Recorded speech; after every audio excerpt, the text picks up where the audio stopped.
But it is after you finish this and you pass an exams. The other exams, aptitude test was just to see whether you can be trained. Oh. So when you finish and you are now trained, they now examine to see whether you can now work. So you go through the exams, and then when you pass, and through the exam, we've lost very good staff, very good staff. We just sacked them. It was not good. You just be there one Friday. Some letters will come on the yellow letterhead, and then some people are made to go home.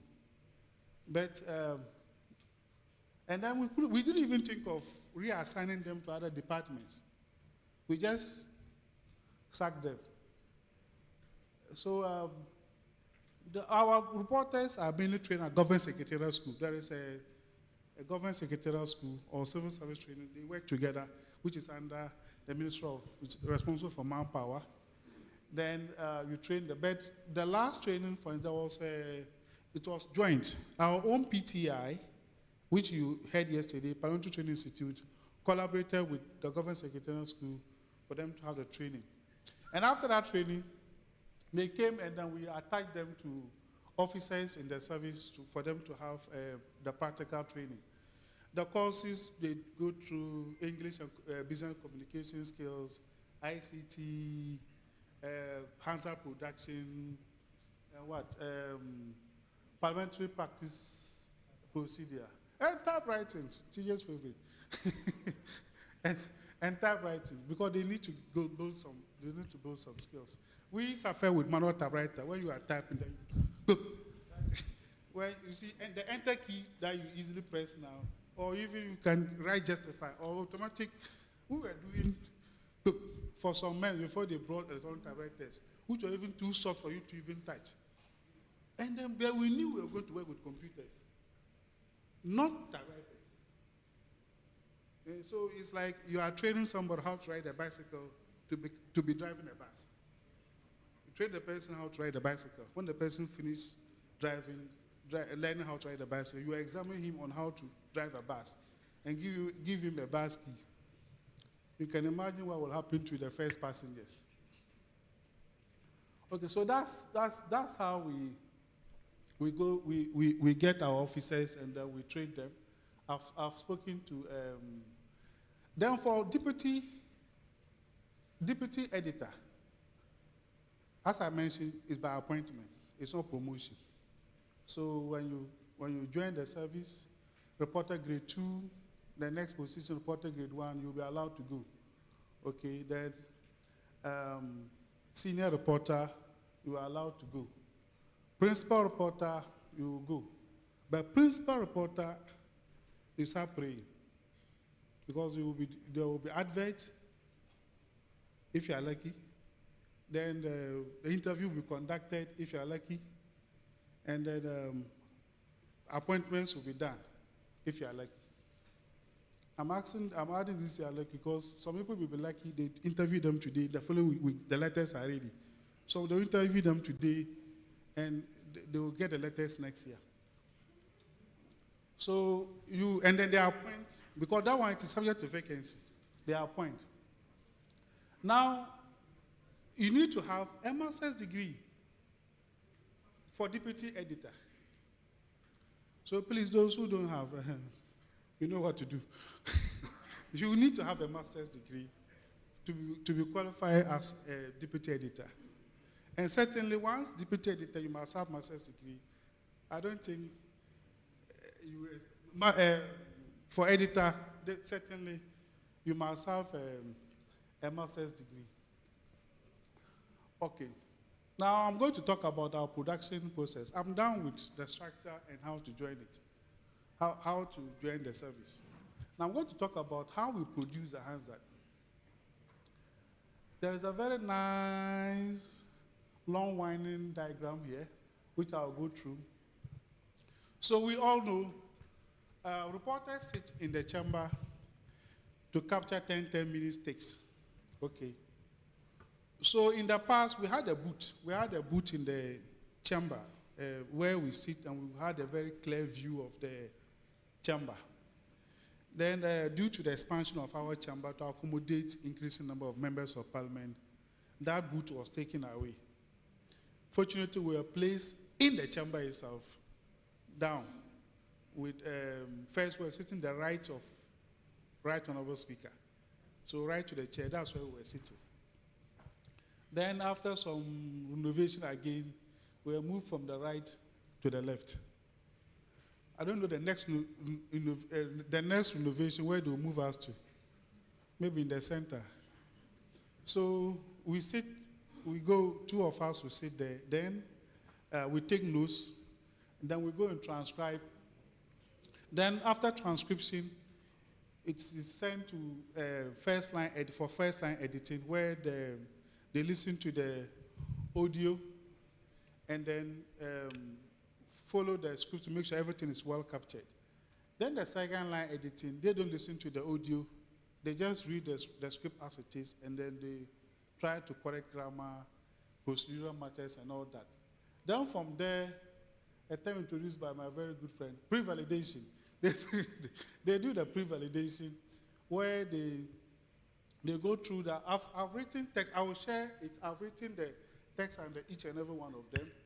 So this is how the capturing is done. And then you remember that the normal thing that we do in our service, we use a NetScribe, a system we borrowed from Mauritius. They use the same system, Mauritius. And then that's a VIQ recording system in NetScribe. Okay, this is the same 10 minutes take. Just a little history. The 10 minutes take came about for Hansard officer because in the House of Commons, they were given 10 minutes to speak. So but now, leaders, you have 1 hour. And, and at times the 10 minutes is given and you go and write and come back after 1 hour. The person who was given 10 minutes is still left with 2 minutes after 1 hour. So the transcription is done, as I indicated. Now the transcription is done. I'll talk about how some other persons are doing the transcription. Okay, then we have this. This is what I like about our system, is the use of the shareholder system. Okay, so in the past we were having when you finish your work, you will print it out. Then the sub-editors or editors they will take red pen or black pen, whatever, and go through the work and finish the editing and give it to some other officers to do the correction. There were instances where scripts were not printed. We have missing scripts, delay in submitting the scripts. Now with the share folder system, when you just finish your work, you just save it into your folder. It will call the time that you finish the work, and then the editor can easily pick your work and edit. Everybody is computer literate. I don't think you should even be earning salary when you are not. So everybody is computer literate. So when you are there, why would you want to take a pen and write? The what? Oh, yes. they are streaming. Okay, so I've been reminded that we are live. So all right. So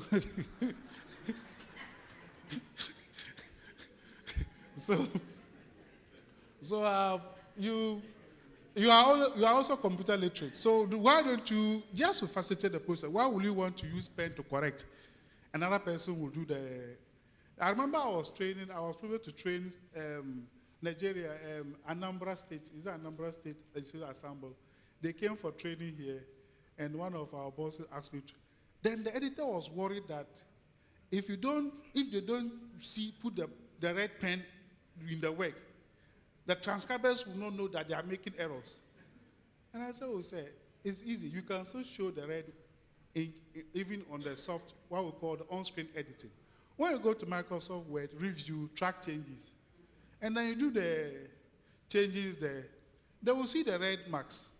They will still see your red marks, so you will not lose your red mark. And he wanted to show whether it will be red. I said, yes, it will be red. Then we agreed on how to go on-screen editing. Otherwise, he was also going to agree. He was also going to. And when I even pleaded that, when they finish, he can just save, and then he said no. The transcriber should save and see the errors. So that we have different ways of training people. So that's that, and the shareholder has a lot of subfolders. The roster, which my Kenyan friend will say the rota, you call the rota, we call it the roster. Then it's the same thing.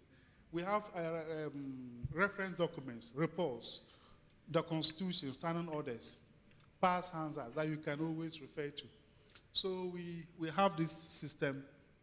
And that is one thing regrettable that was compromised, and then there was a leaked Hansard that went to the Supreme Court, and you all saw what happened on the opening ceremony. So that's what, it was not an official Hansard that was sent out. It was never sanctioned. I was responsible for that Hansard. I never sanctioned it. I never gave it out. I never gave it, but it went out some way, somehow. And then we know what happened. Okay, so we've talked about first line editing, where I mentioned the track changes in Microsoft Word, the review function, where you can have it there. And then we also have the second line editing the normal thing that we always do. Okay, then the pre-validation, that's where I was, where you make sure that these scripts follow the house style. We have a reporter's guide that you make sure it follows. And then once it is okay, you save it in the folder. Then our the typesetters will pick it up and then put it into a booklet form. They design it. Kenyans say you make the merges. You merge the scripts.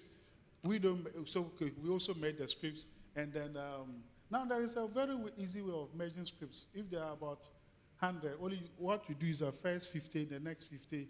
You just give some command, and then within 10 seconds, all the scripts are merged. So you don't need to be doing manual merging. The world is moving fast. But that feature has been in Microsoft since '98. But me, I saw it last year.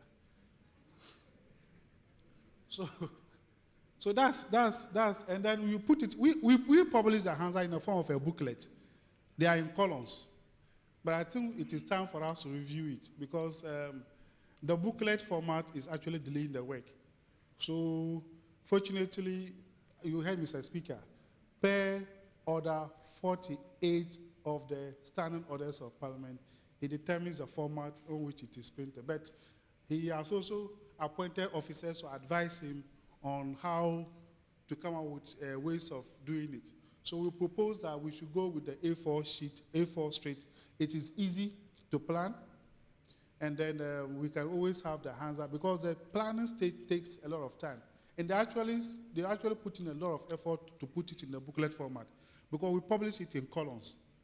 So it's actually tedious. Until some few years ago, the number of the columns was done manually. It was done manually. And we were numbering our Hansard continuously. So when they come the first day, and then the last Hansard ends with, let's say, column 50. The following day is column 51. So it took, so if you make a mistake in the numbering, you start all over. So it got to a time we had to propose to our editor, look, this continuous number is giving us problem. Let's do daily numbering. After all, the date is a unique identifier, and it was agreed to, and now we have it. Michael, 2 minutes, I'll be done. How many minutes do I have more? 5 minutes? So 2 minutes, I'll be done. So when the Hansard is done, a copy is prepared and sent to the clerk to Parliament to give formal approval before it is. This thing started some 4 years ago. It was not that way 4 years ago, but it's a good process because the clerk is the CEO is the head of the service. So he gives approval, and then the editor now requests the director of publishing to print the Hansard. Now we print limited copies, about 50. We don't print for 270 or 300 copies, no. Then an email is sent to members of Parliament of the Hansard for them to use it for purposes of correcting. Now what happens is that, you see, our challenge is that now you've emailed it to them. And to the House, they are supposed to use it to approve. And please, this is where the challenge is. The members will have had access to the Hansard. But as the Right Honourable Speaker rightly indicated, it's a process. The process ends when it is adopted by the House. Then it becomes the Hansard, the official report, the official record of Parliament. So until it is adopted by the House, it is not the final Hansard.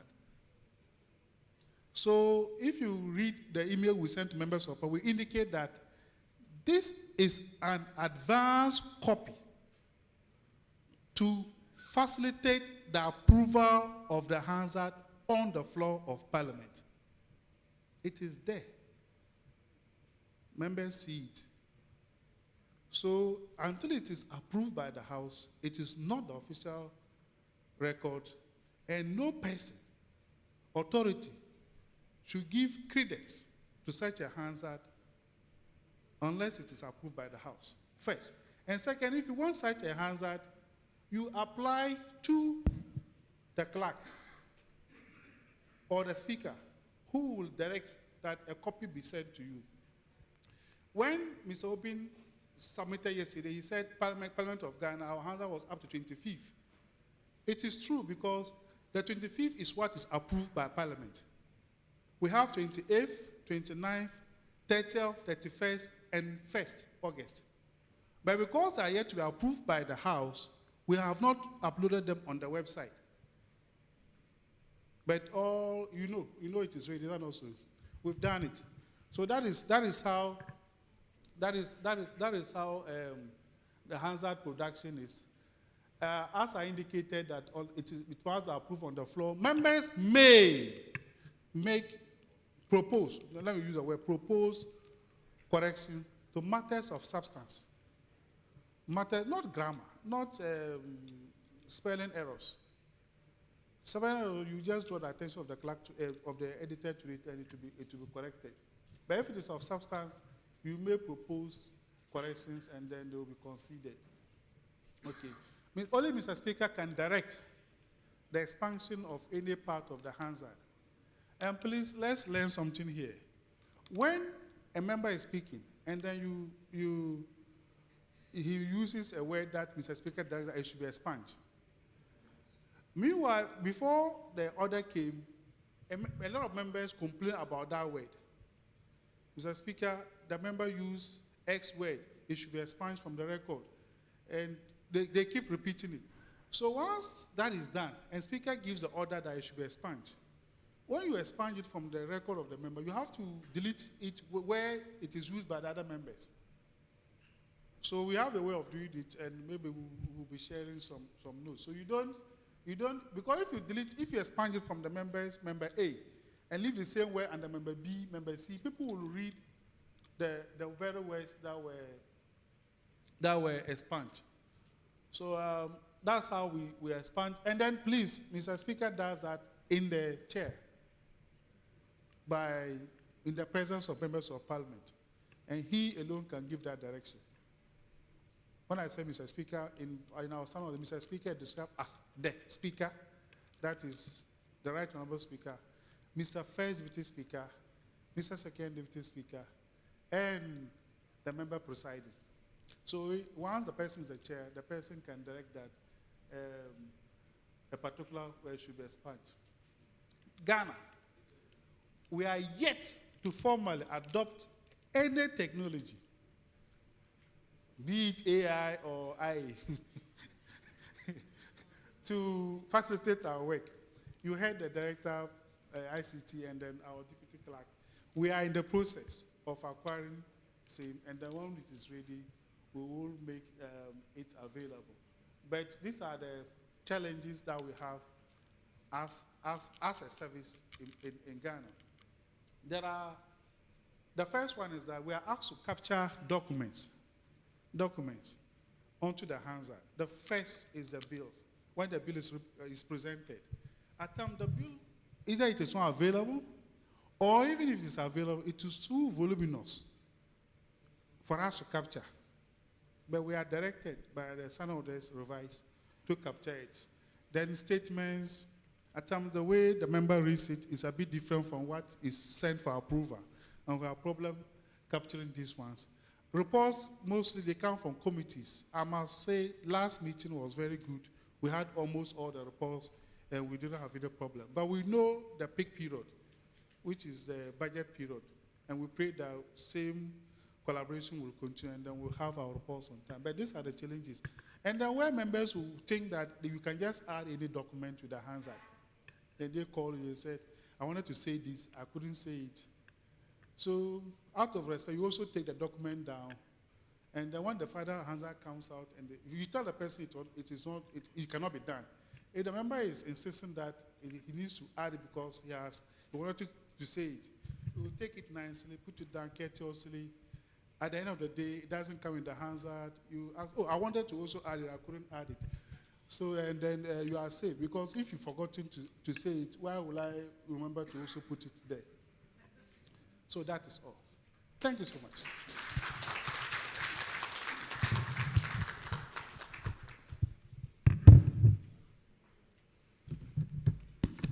Ladies and gentlemen, shall we give him another round of applause for that systematic exposition?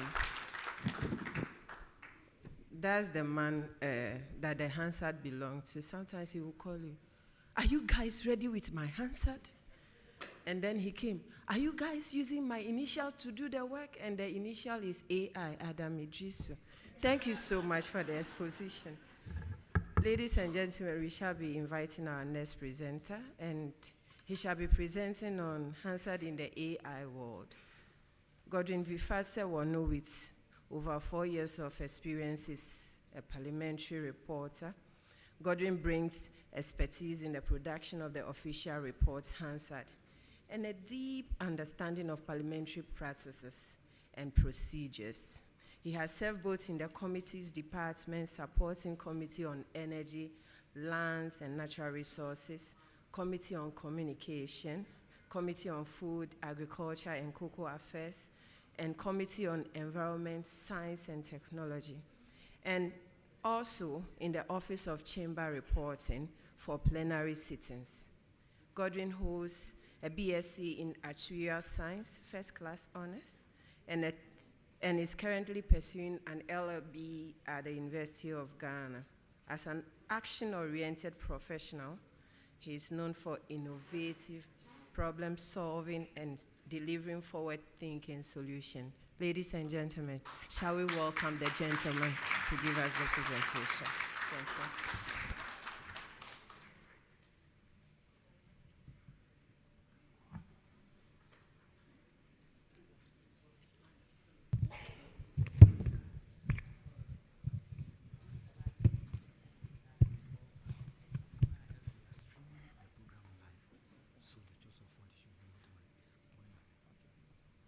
Good morning, ladies and gentlemen. And if you are presenting right after your boss, you try to be measured with the things you say. And in fact, my boss has said half of my presentation, so I'll just go quickly and introduce to you Hansard in the AI world. My presentation will try to explore the intersection of Hansard, AI, and new media in African parliamentary practices. In fact, we the millennials, we like soft life. So we try to simplify things, and I guess we wonder what the Gen Zs will do. So this is where tradition meets innovation.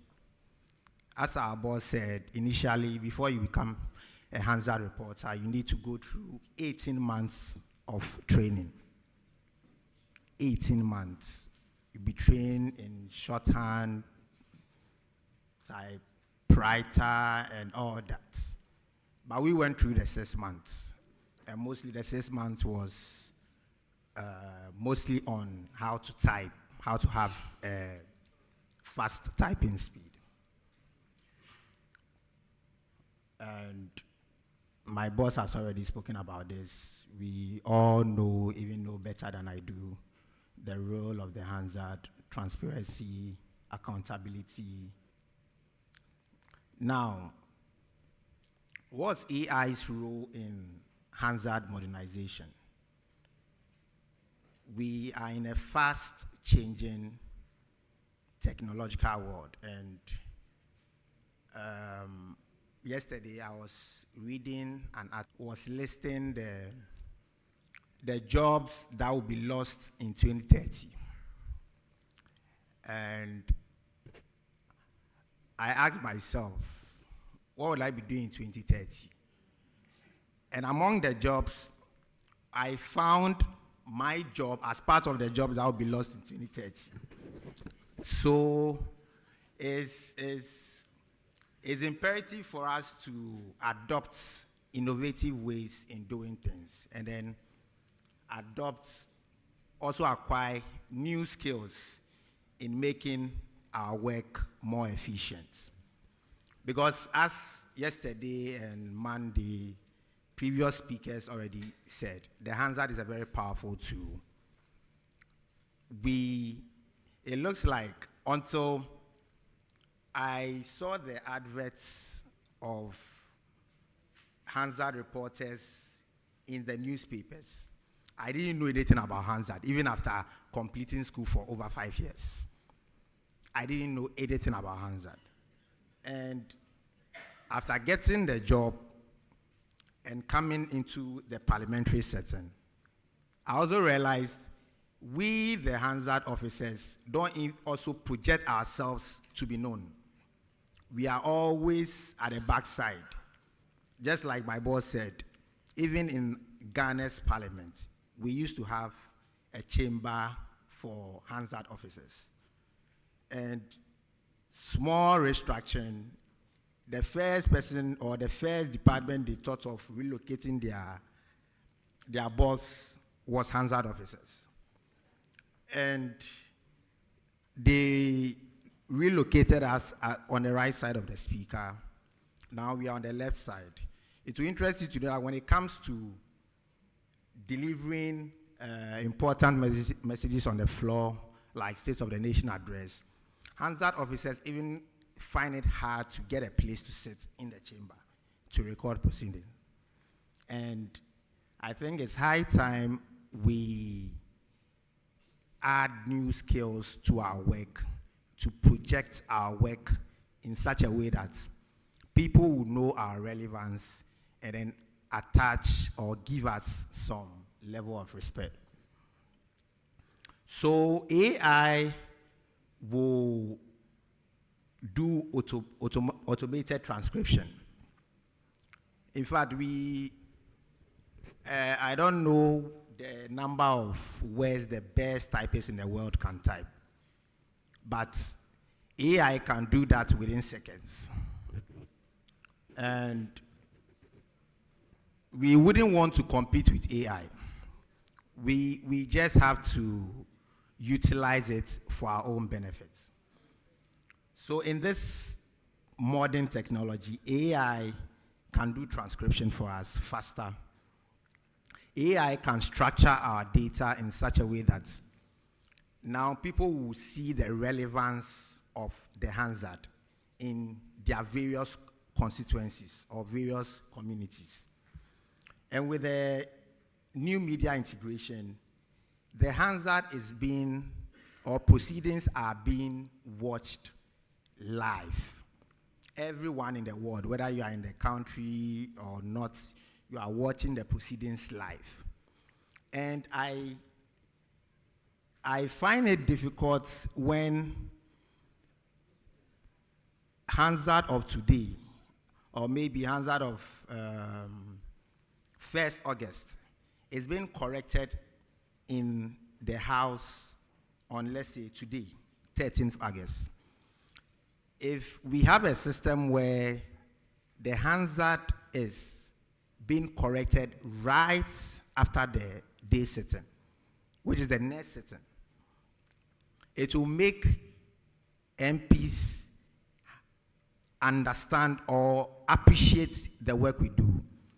And the Hansard is so voluminous that as we go forward, we will see that the Hansard is so voluminous that it will be very difficult or practically impossible for a particular MP to go through everything in the Hansard in order to make corrections. So what we can do is, which is already in our standing guide, and I know Kenya does it, send portions of each member's take or their speeches to them for them to read their portion. If there is any mistake, they can then correct it on the floor. So these are the challenges in the use of AI in the African context. We have infrastructural deficits. Yesterday, our director of ICT was telling us about how they need to do some procurement and do some infrastructural changes in the chamber in order to accommodate the AI software they are trying to procure. There is a need for capacity and training. Our officers, we lack the training and the capacity to use most of these AI technologies. And then the security and data integrity. One thing about AI is that AI gives you what you feed it. So there is a need for us to check the security and the data integrity of whatever AI gives to us. And then accuracy and then the context. AI may find it difficult to interpret some of the nuances in our parliamentary context. And some of the styles most of our parliaments use. AI, it may be difficult. We can't tell AI to do almost everything. That's why we need a human inputs. So all these challenges, we need human inputs. That's why I find it difficult to agree with people that if the introduction of AI will make Hansard officers extinct, it's not going to do that. Hansard is rather going to enhance the work of Hansard officers and make our work more faster and efficient. And there's a need to also have policy and regulation in place to help any AI software we try to procure.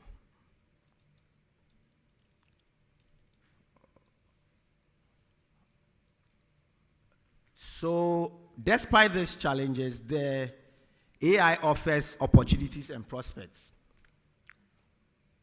First is the improved access, where digital Hansard enhance the transparency and citizen participation. Data-driven decision, AI analyzes trends to inform policy development. So AI can analyze data maybe for a particular meeting, which will help make constituents in various constituencies make informed decisions when it comes to elections of their various MPs. There is a need to also look at efficiency and cost. If you look at the number of minutes or hours it takes to transcribe a 10-minute take accurately, give or take, let's say 1 hour. So we are looking at 8 hours, you can transcribe about 1 hour or at most 2 hours take. In Ghana, we have a cluster system where Hansard officers are attached to various committees. And we happen to be the starters of those cluster systems. We have Hansard officers specifically for chamber reporting and Hansard for cluster system. And the work was so voluminous that if you go for a meeting of, let's say, 4 hours, and we are supposed to transcribe the 4 hours. 4 officers are attached to each cluster. You are supposed to transcribe a take of 4 hours, transcribe, edit, proofread, and submit. And the clerks are waiting to get your transcript so that it can help them. They will not use it to do their report, but it will just help them. Even without you, they were still doing their reports. But we realized that in order for us to stay relevant in the cluster system or in the committee system, we were overkilling ourselves to transcribe. So that we'll give the work to the clerks, and then it will help them do their report. At times, to the MPs, will request for the official reports, the verbatim reports, when there is a disagreement. So it made some of us explore a whole lot of AI technologies to help in the transcript. And I remember I got to a time, some of my colleagues will even tell me, Godwin, this one, we are not even using this because it's better we even type than use the AI softwares. Because those days, the AI softwares were giving so many errors that it's better you even type yourself. And God being so good, AI has come to lessen some of these burdens. It has reduced the time span we used to transcribe. About 4 hours take. You can use, 4 hours take, the clerks will maybe expect you to produce the work in a week or in 2 days. And if you don't do that and they submit their reports, it makes you, the Hansard reporter, very irrelevant in the cluster. So we had to go the extra mile, and that is where AI comes in. It helps in efficiency and it reduces cost. It enhances engagement. It simplifies legislative languages, empowering citizens. And then Hansard database serve as rich educational resources for academia. Yesterday, Prof said much about that. However, there is a need for ethical AI governance. What do I mean when I say ethical AI governance?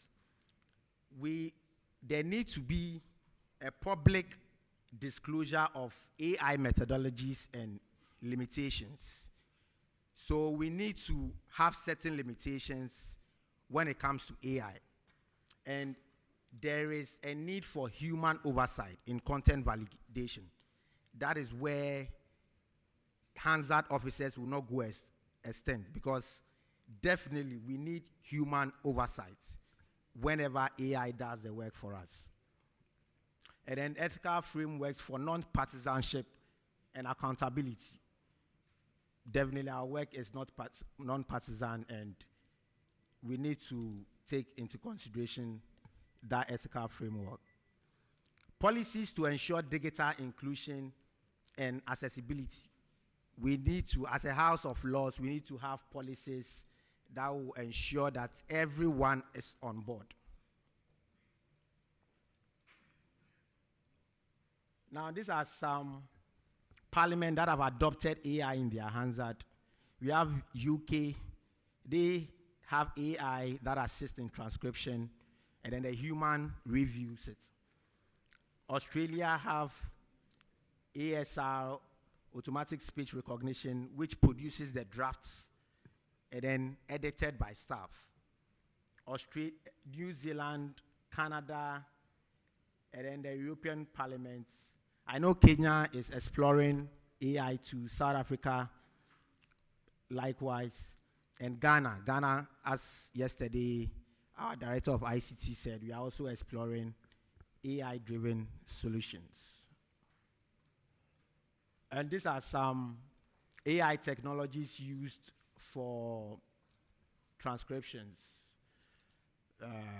There are many, but these are very, I'll say the accuracy is 80 to 90%.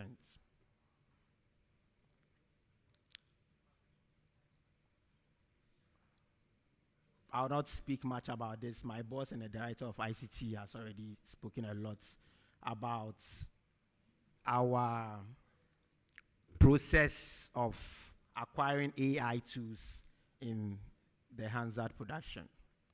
So these are some of the recommendations I have for we Hansard officers and our bosses. There is a need to invest in infrastructure, build a capacity of staff, policy development, public-private partnerships. We need to partner with tech firms to procure a very transparent and ethical AI. There is a need to have remote work where, for instance, nursing mothers can sit in the comfort of their homes and then work or produce on transcripts that they don't necessarily have to come to the chambers or Princes of Parliament to work. And I also propose, because of our system where the Hansard is being adopted on the floor, I proposed our editor of debates will be part of the clerks at the table in order to advise the speaker or members when it comes to errors in the Hansard. And prompt delivery of Hansard to MPs, I spoke about that earlier. And then adopting a predictable and timely sitting practice. I know in most parliaments, they have a very structured time for sittings. But in Ghana, MPs can sit until they are tired. And it makes it difficult for Hansard officers because we can come to work and close the next morning and come the next morning again and come and transcribe. So it makes it difficult for Hansard officers to be very efficient. And even with the unofficial use of AI, it's not easy. And another recommendation is a structured voting mechanism. We live in a continent where it's very difficult for members of parliament to have a mind of their own when it comes to voting. So you just vote according to what your whip tells you to do. But if we have a technology where if there is a voting, an MP can just press a button on his desk, and then the result goes straight to the clerk's table, then Hansard officers can use it to make informed decisions, draw analysis from that can inform constituents of such MPs. So these are some examples of how this is a UK Parliament, their websites. You see all this information are derived from the Hansard. And some various parliaments here can adopt so that it will make our work more relevant. This is Ghana's system. Ghana has also adopted our websites under construction, but if you go to Ghana website, if you pick any particular MP, you can see his contributions on the floor for any particular day.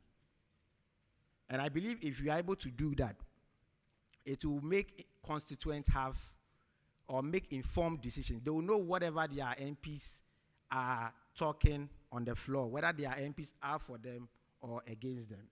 In conclusion, the future of Hansard officers is likely to be significantly impacted by AI.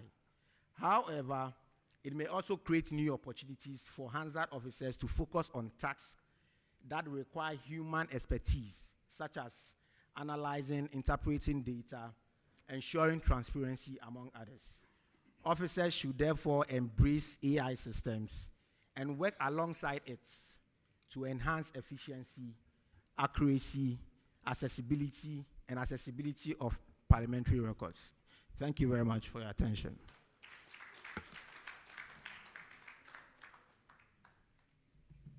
Thank you so much, Godwin, for that wonderful presentation. I think the only challenge African has with AI is that we have various versions of English language we speak. So sometimes you speak to AI, it says, sorry, I do not understand what you just said. We have a town in Ghana called Offenso South. And then AI typed it as offensive South. I just wondered what the member of parliament for that constituency will say when he says offensive South. Thank you so much, Godwin. Shall we invite our next presenter to give us his presentation? His name is Joseph Tete. Joseph Tete is a Hansard reporter at the Parliament of Ghana, currently assigned to the Finance and Economic Cluster of Committees. Since joining the parliamentary service in 2022, he has served as a plenary reporter, sub-editor, second-line editor, pre-validator, and a team lead for plenary reporting. He holds a BA in English with Psychology and MPhil in English Literature from the University of Ghana, Legon. With a background in teaching and academic research, his interests lie in African and Black literature and the broader intersections between literature, culture, and public discourse. Ladies and gentlemen, shall we, with a round of applause, invite Joseph Tete to give us his presentation. Thank you.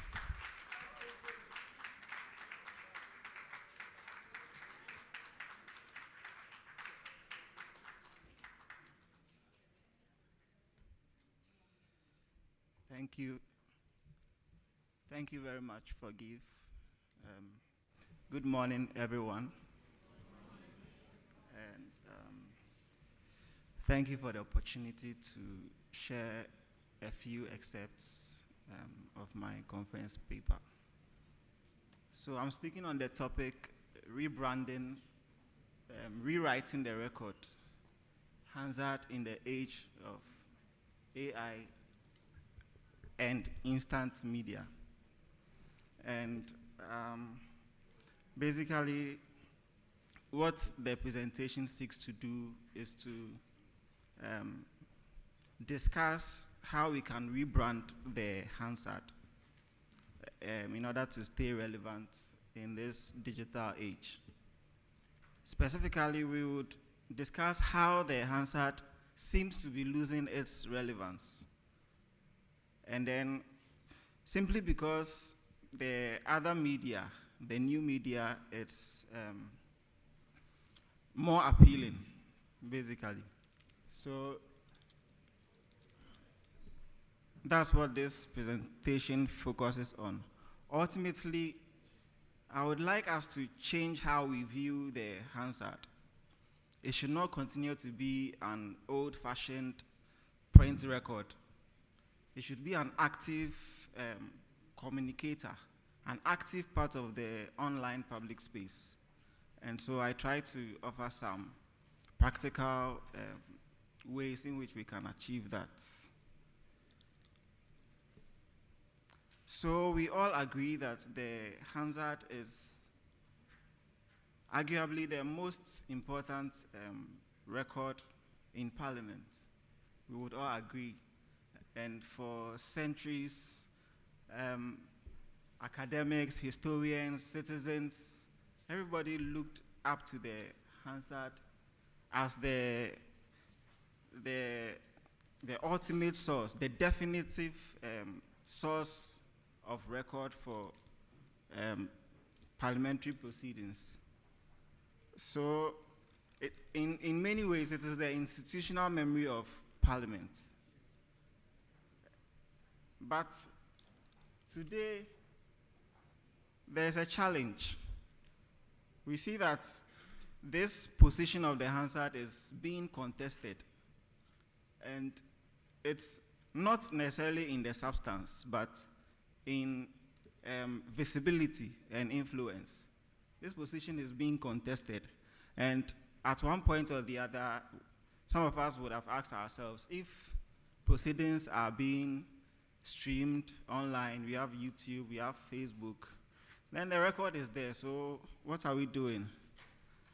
So we live in an age where the first encounter that citizens have with the proceedings of Parliament is not through the official record. It would be through a viral clip or something like that, a hashtag, or an AI-generated summary. Now back to the issue of the YouTube. So one day, I had to edit some work. I think it was an appointments committee proceeding. And then I didn't have the audio available. I didn't have access to the audio. I needed to edit. And I remembered, oh, there's YouTube, so let me go to YouTube. I'll find it there. Then what I was looking for, I played the video, and what I was looking for wasn't there. About 2 pages of what the reporter had done, I couldn't see it. I go for it, I go back. So I was wondering, could the reporter have manufactured 2 pages? It was so strange. So when I finally got the audio, I realized that the thing was there. But the media in caption it had decided to show what they want. So, and it's very smooth, you won't even notice it. And we can't blame them, of course, because we are in charge of the official record, not them. So that's one reason why the Hansard must still be relevant today. And more frightening is the issue of AI. We have AI, and AI can just simulate political speech. I think 2 days ago, the speaker said, you can see a video of him, his mouth opening, but the words are different. So all of these point to the fact that our work is becoming more crucial and also more complex at the same time. The question is no longer only whether our record is accurate, but is it discoverable early enough? And is it accessible? And is it influential enough to be trusted in this digital age? So let's get to the body of the presentation. In today's fast-paced digital world, our Hansard, the comprehensive and meticulous nature of the Hansard, which was once considered its greatest strength, is now often seen as a barrier to engagement. Because now we are in a time where attention spans are very short. So people want to rather look at short things, very fast, and speed is valued. So on one side, we have viral content, which are very brief, and they can grab your attention very quickly. But it lacks context. On the other side, we have the verified record, the Hansard. It is complete, it has context, but it's too long. You know that situation where you see a post on WhatsApp and then you are trying to read, but it's just too long. So people will say, too long, didn't read. That's how the Hansard has become. So it's like accuracy, we are accurate, but we are not accessible. And as we have on the slide, accuracy without accessibility becomes irrelevance. Now, this is where AI now comes in to even compound matters. In addition to the issue of media, we have AI, and it has introduced a kind of double-edged sword to a double-edged dynamic to the reporting. Because on one side, AI has a lot of risks. Now, AI can even generate something that is very realistic, but is entirely fictional. So you can have transcripts like that. And then AI can misattribute statements. For instance, TurboScribe, and of course other AI tools we use. You know, they ordinarily, it should be able to tell you who is speaking. This is speaker 1, this is speaker 2. But if you are careful enough, you realize that something that speaker 1 said is being attributed to speaker 2. So these are some of the risks. We have misinformation, you have synthetic speech, and then we also have erosion of trust in the records. But on the other side, AI is very good. And as the previous presenters have said, unofficially in the Parliament of Ghana, we are not using AI, but unofficially we have explored AI, and it's very good. And yes, it's very good.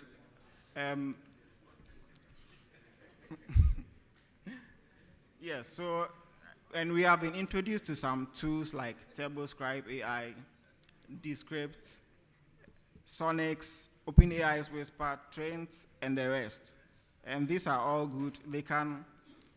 You can transcribe in real time, even as the proceeding is ongoing. You can transcribe in real time. Some have editing features attached to them, some have summarization, indexing, if only you know how to use it very well. So this is like a double-edged dynamic, like I said.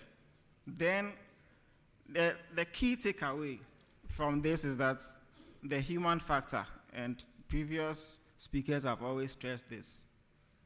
When it comes to AI, we should always remember that editorial judgment, contextual knowledge, and linguistic sensitivity cannot yet be replicated by machines.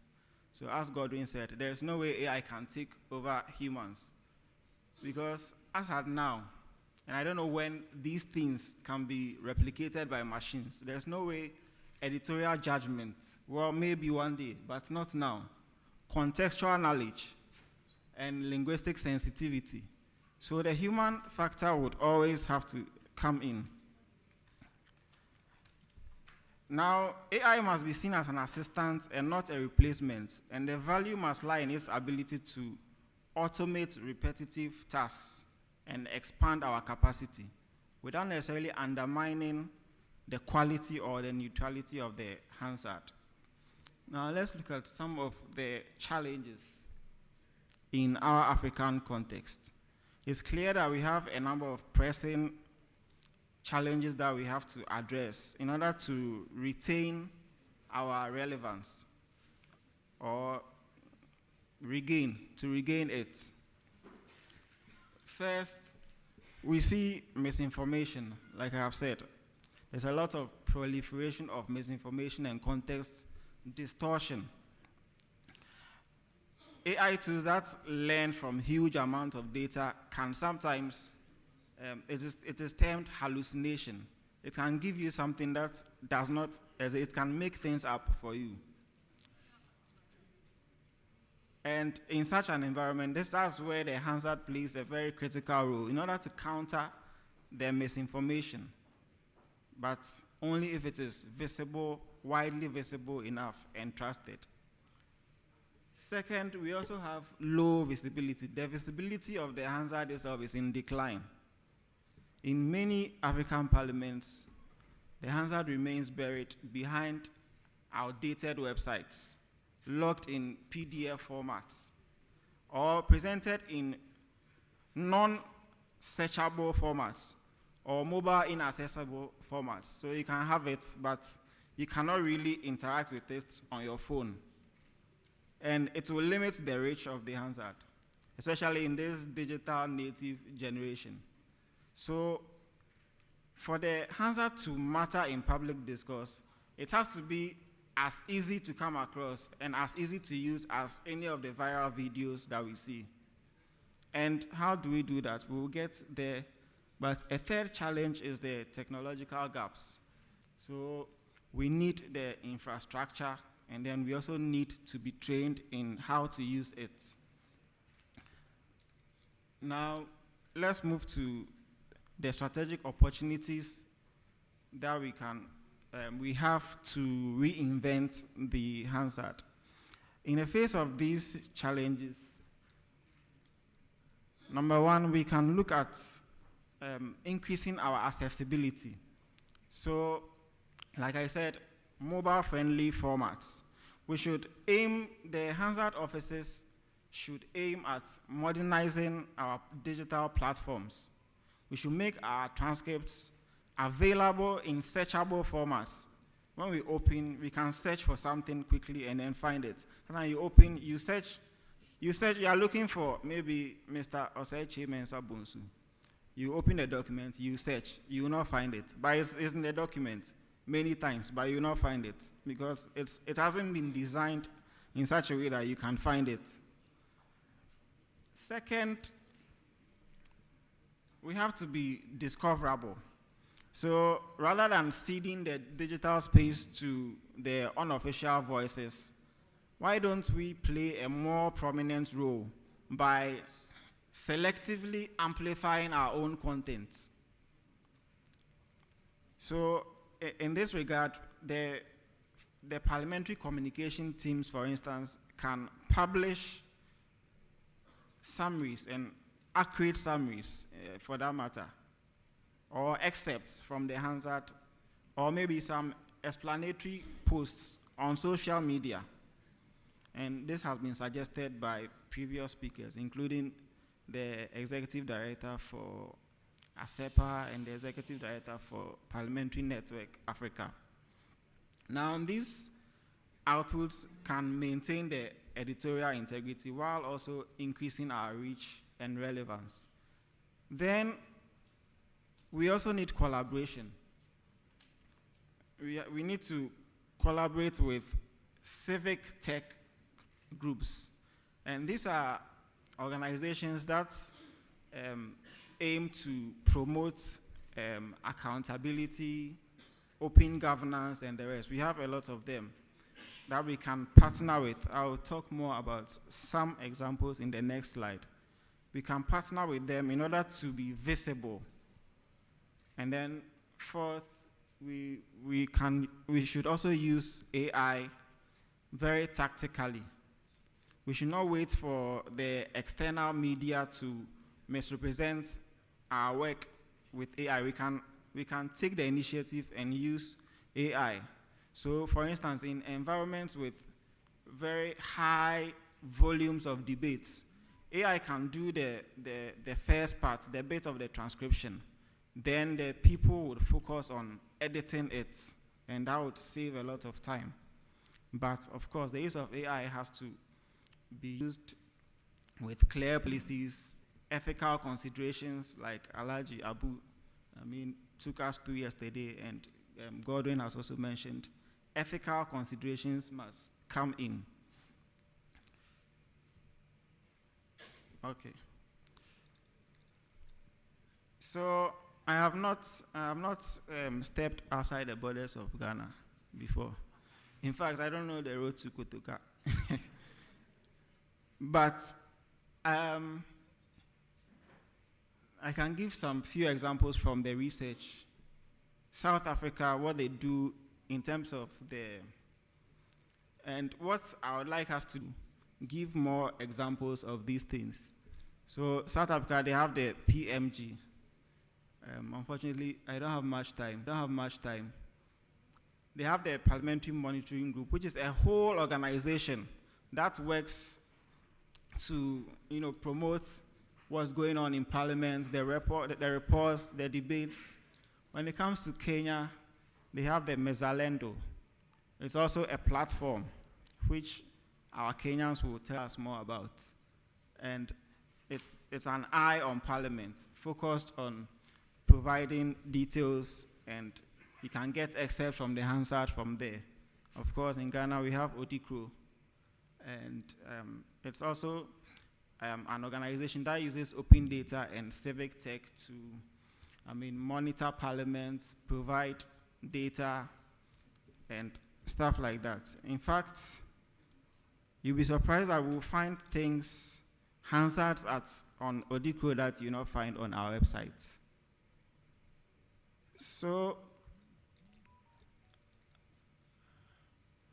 when it comes to our action, what we should do, basically, let's pilot AI projects. We can start with small scale, let's say committee proceedings, low risk, or meetings that are not so sensitive. And as time goes on, we can implement it on a large scale. Then we also use parliaments. We have public engagement departments or equivalent units. We can partner with them so that they can make the Hansard more visible. We must work with them so that we advance the visibility of the Hansard. And then we should also invest in capacity building. This point has been made already. And then we also need regional collaboration. So, in conclusion, the Hansard is not merely a transcript. It is the enduring record of national dialogue. And it's a testament to the deliberation and diversity that shape public decision making. I'll end with this statement that in an era where digital distortion threatens to undermine the truth, the Hansard must evolve, not retreat into the margins of history. Thank you very much once again for the opportunity.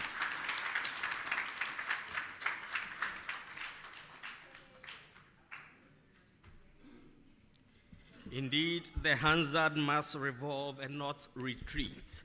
Ladies and gentlemen, while we enjoy the wonderful presentations from our various speakers, it is time to take one more person, and I would plead. Most of them have been assigned 20 minutes, with the last group having 25 minutes. So when you come, be snappy, be smart, project so that we can work within time. The last speaker actually has wonderful information, but for time, he is unable to share everything with us. Our next presenter is Nana Ajiman Prempe. He is a senior officer of the Parliamentary Service of Ghana. From the date of his appointment into the Parliamentary Service until October 2024, he served in the Chamber Reporting Office as Hansard Reporter and was assigned to the Committee Reporting Office with responsibility attached to the governance cluster of committees. He has performed additional responsibilities in furtherance of the work of Parliament. One of such is he acting as a reporter at the 66th Commonwealth Parliamentary Conference held in 2023. Ladies and gentlemen, without much ado, I would like to introduce Nana Ajiman Prempe.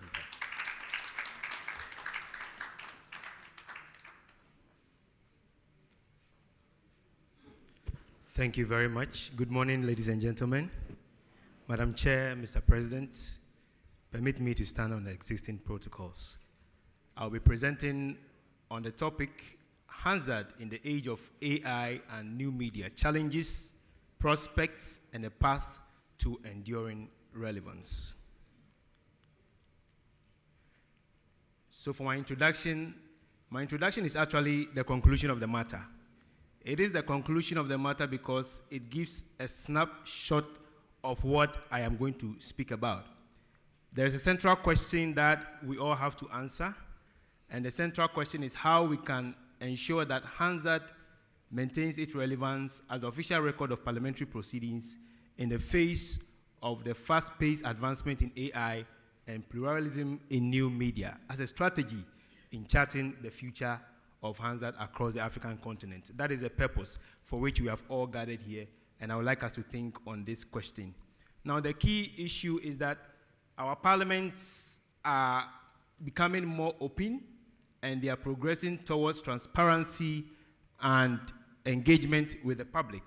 In this case, how do we deal with the issue of misinformation and disinformation? Is a key issue that we ought to consider. Now, most of the things I'm going to present have already been hinted on by previous speakers, even from day one till now.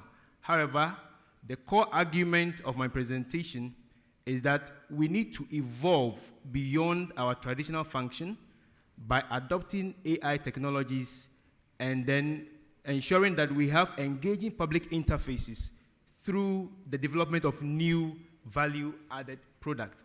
I would touch more on this value-added product when I get to the recommendation aspect. Now, the new opportunity for creating such value-added product is the ability or the chance to leverage AI to generate IGFs. So my main issue is that we need to evolve beyond our traditional role and develop products that we can generate IGFs from. This is something that we need to think on. Now, my objective is to attempt to proffer workable ideas for ensuring Hansard's continued importance in expanding our digital landscapes as a strategy to expand our frontiers beyond the status quo. So I'm not going to touch on this once because it has been spoken of extensively by previous speakers. We know how our Hansard has evolved over the years when it used to be a banned product, and now it is a fulcrum of parliamentary transparency. Now, the technological evolution, we have evolved technologically from the time of quills to shorthand, stenography, typewriters. Now, the digital revolution, we are within the digital revolution. AI is playing tremendous role in the production of the Hansard, and we all know the benefits that have been discussed extensively by previous speakers. But then there is a quick observation that I want us to look at, and that is where my drive is. In terms of socio-political evolution, yes, Hansard has evolved socio-politically. Hansard has evolved technologically. But when it comes to economic evolution, there is a question, there is a gap. How do we evolve economically? I'm not advocating for us to sell Hansard because that would be a drawback on openness and transparency of our parliament. However, what can we take out? What can we derive? What useful product can we generate out of our Hansard to ensure that we are able to evolve economically as well? So here is the AI nexus. We have quantum leaps and lingering shadows. Quantum leaps because AI has transformed the production process tremendously. However, the lingering shadows is that not all of these AI tools are customized to parliamentary language, and therefore there is a need to ensure that we have accuracy. So now the challenge with Hansard production is not about speed anymore. Our challenge is more about accuracy. How do we ensure that while adopting AI tools in the production of our Hansard, we maintain accuracy and integrity of the official records? So this is some insight from a research of the Interparliamentary Union, a 2024 report of use cases for AI in parliament all over the world. They indicated or they shared insight in the increasing use of AI for transcription and translating or managing records of debates and subtitling video content. So, for example, the Parliament of Estonia automates stenography. Italy's Senate leverages AI for translating documents. Finland's parliament uses AI to summarize documents and create podcast audios. Brazil's Chamber of Deputies uses AI to transcribe audio and video files. How can we help our parliaments as Africans, as Commonwealth Africans? How can we help our parliament? There are very important opportunities for AI in Commonwealth African Parliament. Some of them have already been mentioned by previous speakers, Godwin in particular. AI can be used to generate concise summaries of long debates. Joseph mentioned that as well. AI can help in legislative drafting, generate initial drafts of legislation based on the text of Hansard. So while the considerations on a bill are going on, we can use AI to help the legislative drafters with initial drafts of the bill. Sentiment analysis, this is very important. We can use AI to analyze the mood of the debate and arguments by speakers This is very important because it will help our clerks, procedural clerks, in advising the chair or the speaker when debate reaches a high tension mode. How do we use AI to analyze sentiments of debate in order to be able to know how best to advise the speaker? Because the clerk is supposed to be an advisor, a technical advisor to the speaker. It also helps with the interpretative jurisdiction of our court, because we know that these days our courts are supposed to interpret laws and legislation purposively. This analysis can help us, or can help the courts do a good work. Now, semantic searches, it has to do with the ease of access. Mr. Obey mentioned that if you're able to use AI to create semantic search functions in archival Hansard portals, it will allow users to search for concepts and relationships within the Hansard, and not just keywords, for more nuanced research. Now, here is the key challenge for AI adoption in African parliamentary reporting. It has already been mentioned, the digital divide. A report by GIS Online indicates that only 14 countries have deployed 5G networks. The rest are still rolling out 4G, and that is a challenge to digital transformation in Africa, and that affects how we are able to adopt digital tools in our work as well as Hansard. Now, there is financial constraint. Well, I don't need to mention that. We all understand how we are challenged when it comes to finances. Now, the issue of training and capacity has been mentioned already. There is a need for Hansard staff to be trained effectively in the use and adoption of AI technologies. I'll mention that, I will explain that further when I get to the recommendation part. There is also the threats, the cybersecurity issues. We know that there can be attacks on AI algorithms which can affect our ability to use them effectively. And it is also a problem when it comes to data protection or the integrity of parliamentary data, which is also a key consideration that we need to look at. And that we can have a collaborative effort with our ICT department to help in curbing the issue of cyber security threat.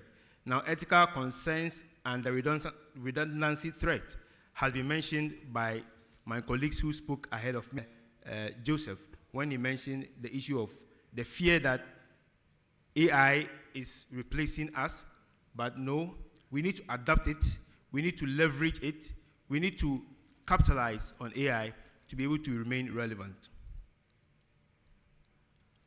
Now, here is another challenge. The new media challenge seems to be questioning or challenging our monopoly as the only record of parliamentary proceedings. It is because Parliament is now open more than ever, and access has been given to the public more than what the Hansard used to offer. Because from closed book, as Parliament were a closed book, or proceedings of Parliament were a closed book, and it was an offense to even publish excerpts of the debate. Now it is much open.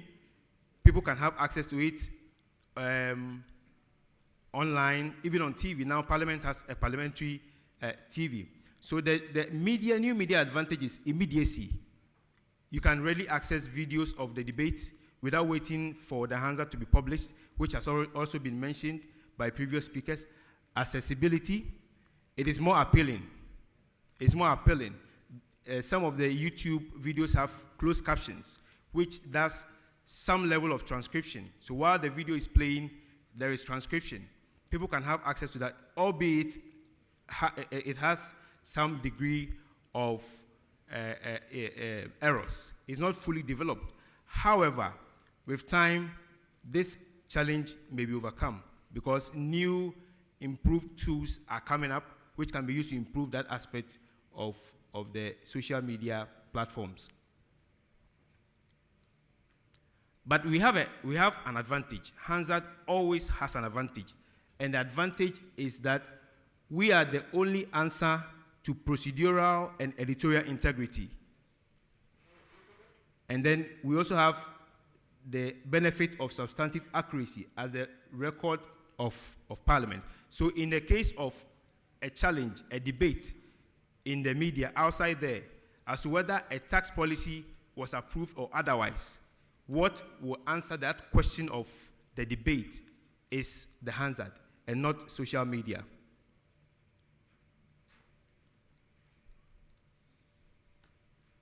But there is a lingering question. Can we do more? Is it possible that we can go ahead of the train and nip the tide of misinformation and disinformation in the bud and place our parliament beyond reproach? And the answer is yes, we can do that. But the question is, how do we do it?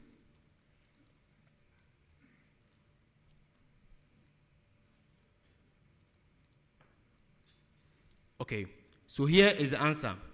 The answer most certainly will go beyond our procedural and editorial integrity, as well as our substantive accuracy, to a more policy-driven approach to dealing with these societal monsters. We need to have a deliberate policy approach if we can deal with the issue of misinformation and disinformation, which threatens the integrity of parliamentary proceedings. So here is the call. By the end of this conference, Commonwealth African Hansard editors and reporters should chart a path of maintaining the traditional relevance of Hansard, and most importantly, develop strategies to expand its frontiers, leveraging the positive capabilities of AI and new media.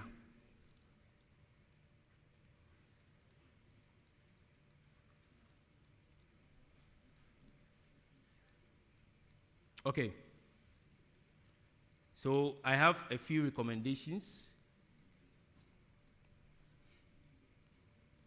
Now, the first recommendation is that we should invest in human capital. It is very important that Hansard staff be trained as prompt engineers. This technical user-end training would build the capacity of Hansard officers to fully understand the thinking of AI, to aid or to be able to adopt the right tools for the work, and feed technology with the right queries and operational cues for the required output. So if you're able to understand how AI works, the thinking behind it, it will be very easy for us to prompt it with the right cues so that we get the required output and not any other, but what is required. Now, we also need to establish editorial standards, which has also been mentioned by previous speakers, to ensure that we have the ethical and beneficial use of AI in fostering the public trust in our work and, by extension, our parliaments. My second recommendation is to innovate and diversify products. We can develop Hansard bulletins or Hansard newsletters. So in the use of AI, we can automatically analyze long parliamentary debates and generate concise summaries, identify key arguments, and extract critical decisions or policy points. Now, these can be published, perhaps online, on a weekly basis, and issued on a subscription basis, especially to targeted groups. We don't have to issue to everybody, because not everyone will be interested in it, but there are groups that will be interested in some of these things.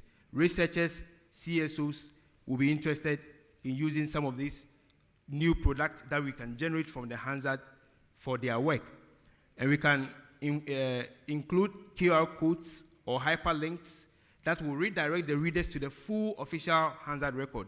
So while that will be more of a summary or an analysis of an aspect of the debate, the QR code or the hyperlink will redirect the person who is interested in having access to the full Hansard to that official record. And that can be achieved through interdepartmental collaboration.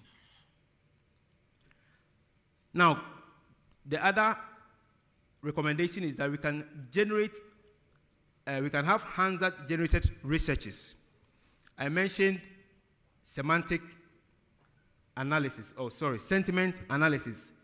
So which deals with sentiment expressed by speakers on particular issues, providing insights into the mood of the debate. And then we can do that using high-powered large language models.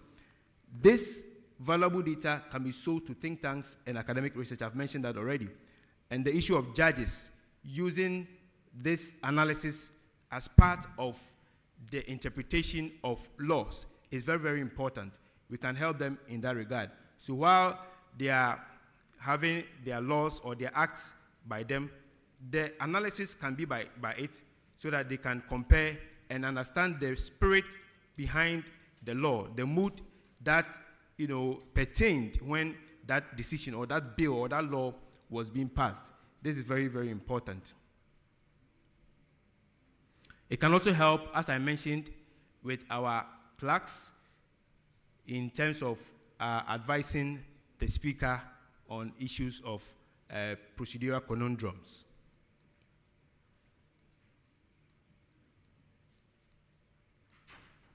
Okay.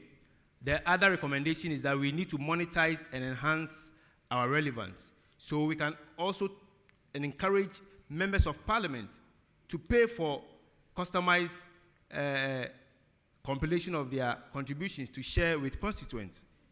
We can do that. We can help them in that regard. So we can compile their contributions probably over a meeting and encourage them, design it nicely, put it together nicely for them, and encourage them to get copies, pay for them.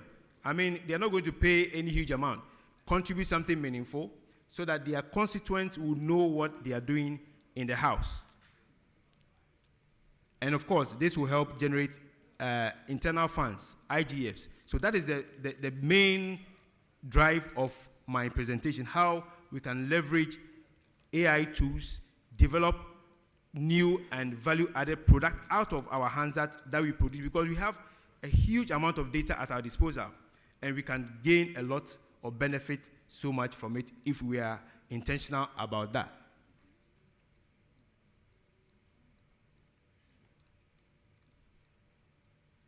My last recommendation,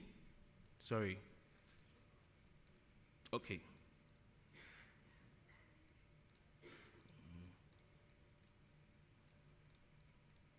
Okay, so my last recommendation is to foster interdepartmental collaboration. We can achieve this through interdepartmental collaboration. So ICT for training and capacity building and cybersecurity. So we need to impress upon our ICT department and our ICT teams to help us in terms of building our capacities and helping us to ensure that our data is protected and kept from cyber attacks. We can also leverage the initiative of the Media Relations Department in Ghana. In the Parliament of Ghana, the Media Relations Department has initiated what they call Parliament in Review.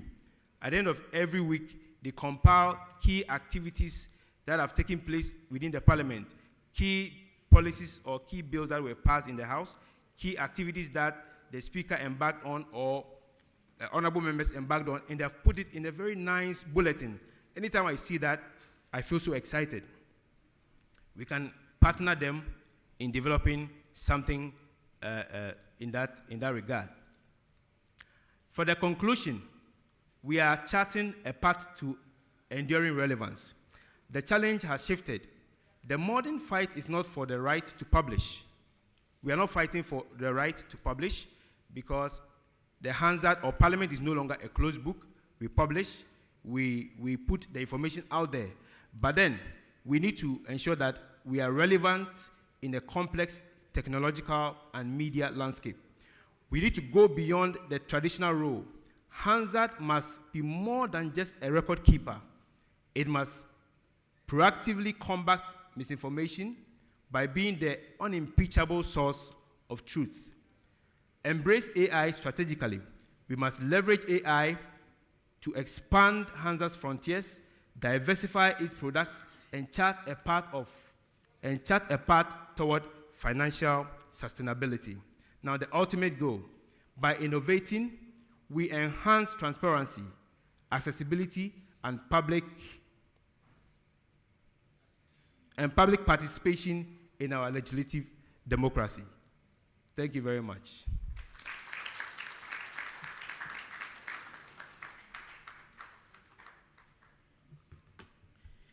Please, we can do better. for today, he's the first presenter to actually finish before the end of his time. So we can do better. Yes. Indeed, the challenge has shifted. And the topic they are discussing, it's really relevant. We need to find a way to make ourselves sustainable, even with the oncoming of AI. I just glanced through the next set of presenters, and it dawned on me, since the inception of the conference, we've had only one woman present something to us. So when I looked at their names, I realized, okay, this time we are covering the gender gap, because we are going to have two women present. They combined their efforts and they decided to put together something for us. We have Miss Anne-Marie Akli and Miss Jessica Edu Mensah, and they definitely have something special, and we need to sit, relax, and enjoy. Please come.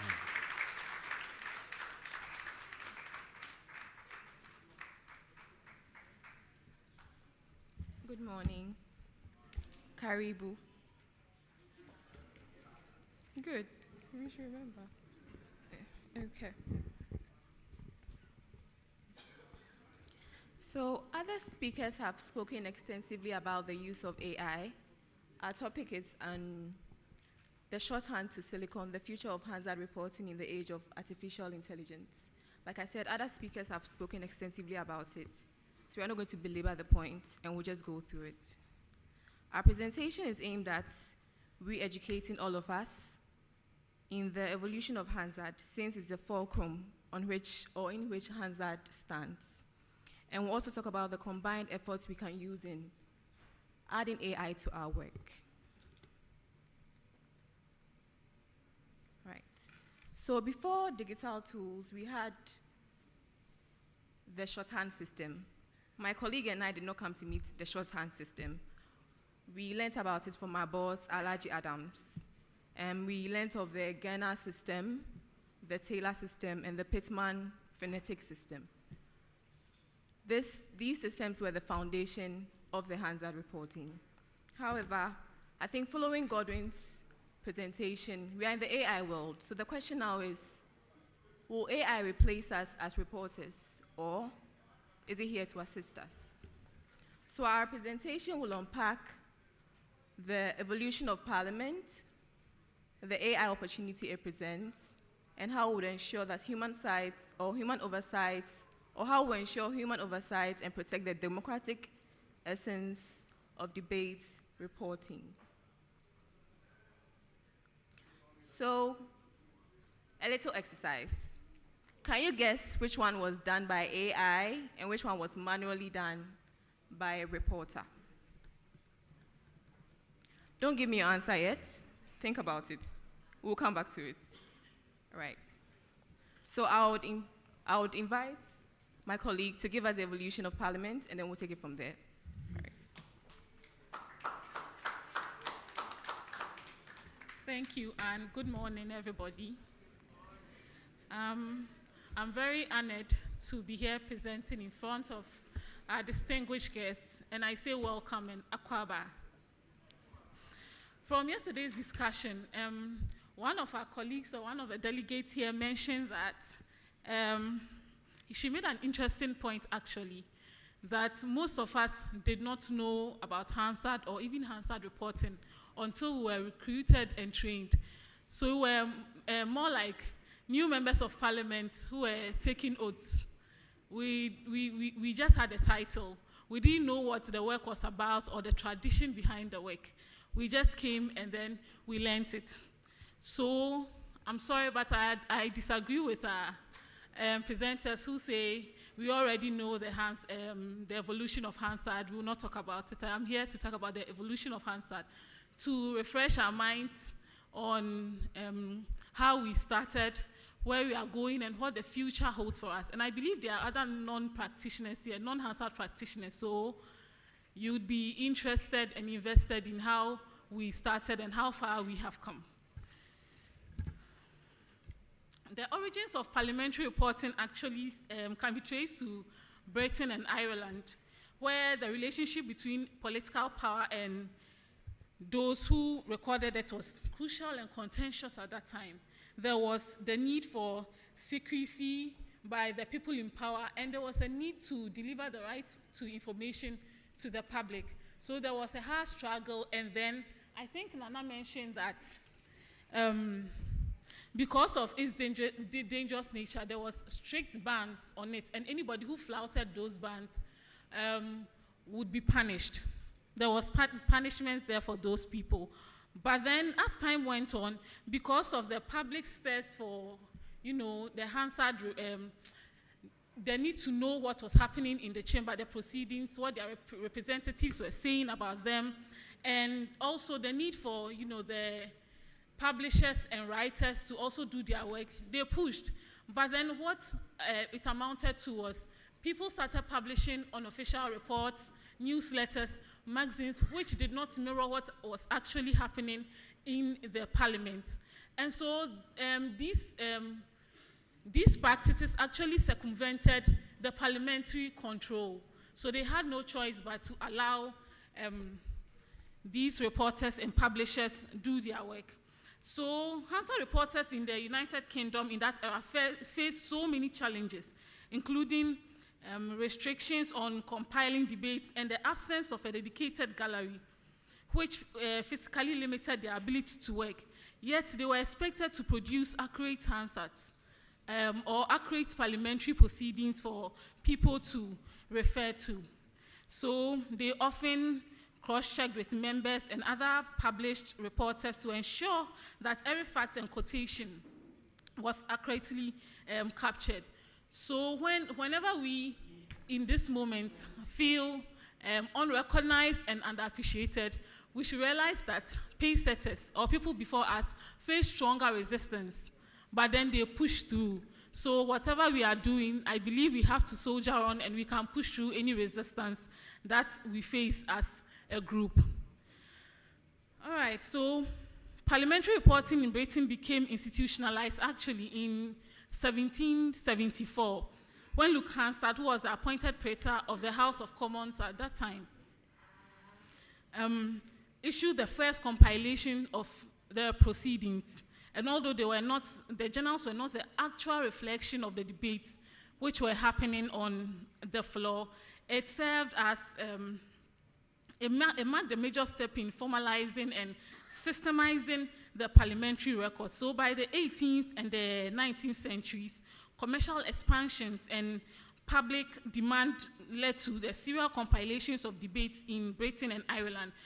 We have pioneers like John Almond, John Debret, and William Corbett, whose parliamentary debates actually set the new standard for completeness. And all these people pushed for more detailed and accessible records. This culminated into the establishment of the Hansard as an authoritative document, as we have now. Making Parliament's work public became vital for enabling voters to choose who they wanted to vote for, the parties they wanted to join, and also the policies they wanted to be affiliated with. So the period from the 1970s and the 1800s marked the turning point in building genuine representative democracy, which, with official reports and debates, becoming a commercial cornerstone for democratic governance. But then, as Parliament progressed, as the parliamentary sittings grew longer, and then it became more complicated, reporters needed a faster and more reliable way of, capturing the proceedings on the House. Therefore, there was the adoption of the shorthand, which was a method of rapid writing that employed the use of symbols and abbreviations for words, phrases, and letters.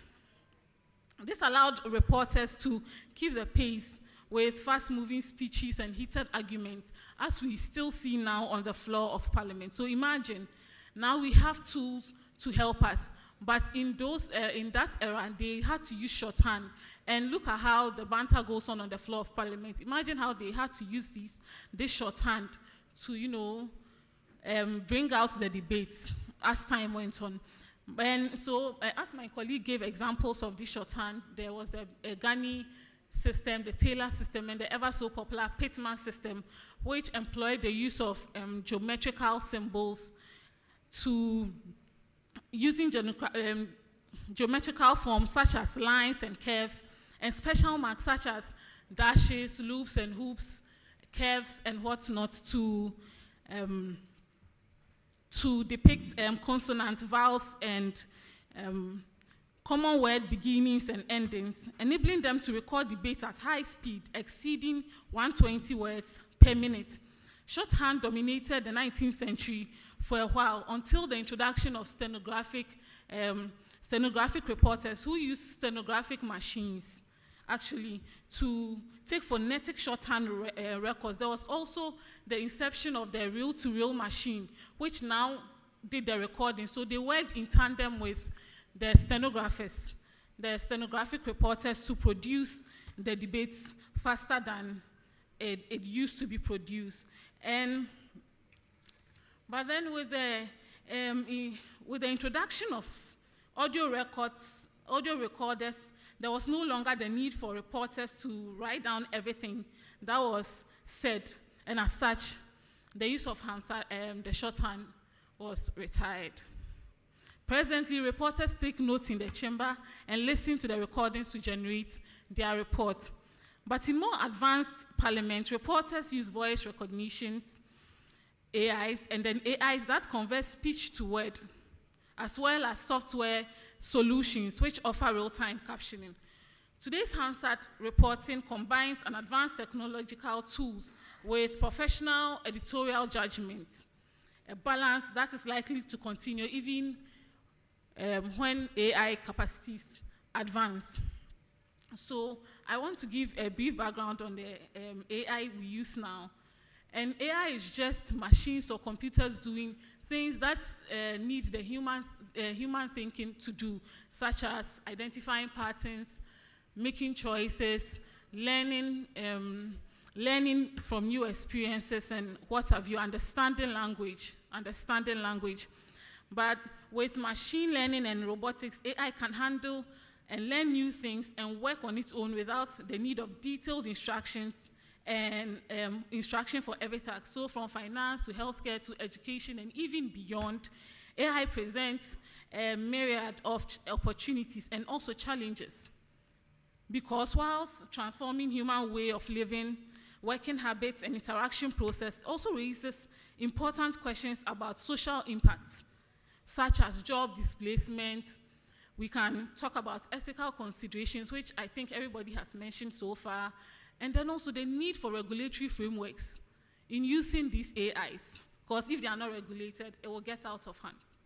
So in the era where technology is redefining governance and parliaments worldwide, exploring the use of AI to streamline their operations, a very topical area of focus is the verbatim recording of parliamentary debates.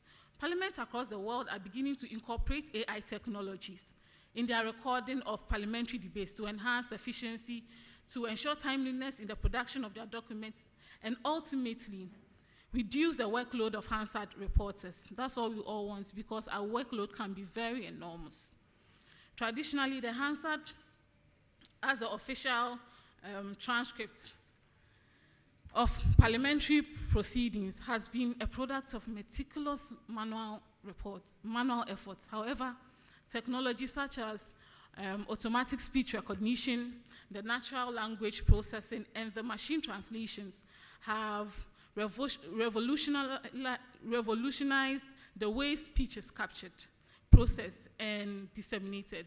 So at this juncture, I'll hang my boots and hand it over to Anne-Marie to give us the benefits and the downsides of AI and how to marry AI and human judgment in order to create a balance to ensure accuracy, credibility, and also protect the integrity of our parliamentary debates while safeguarding the human principles that underpin our democracy. Thank you. Thank you, Jessica. So I'll run through quickly the benefits of AI. Most of our speakers have said a lot about the benefits of AI. I would say that the key thing for me is the translation aspect of AI in our work. Recently, we had the Prime Minister for India come and give a speech in Parliament of Ghana, and towards the end of his speech, he spoke in Hindi. And at that point, reporters became very anxious because we didn't know how to transcribe in Hindi. What we did unofficially was use the TurboScribe to translate the Hindi into English and vice versa. So that is a key importance of the AI in our work. I would say inclusivity, where we have the text-to-speech aspect of it, where those with, persons with disability will be able to have easy access of the Hansard by transmitting the text-to-speech so they can hear and also listen to the recordings. There's also a faster turnaround time. Now, the Hansard that would have been produced in a week's time is being produced 48 hours, 72 hours, which is very good for our work. That notwithstanding, there are certain limitations, and I think, again, my colleagues have spoken extensively about it.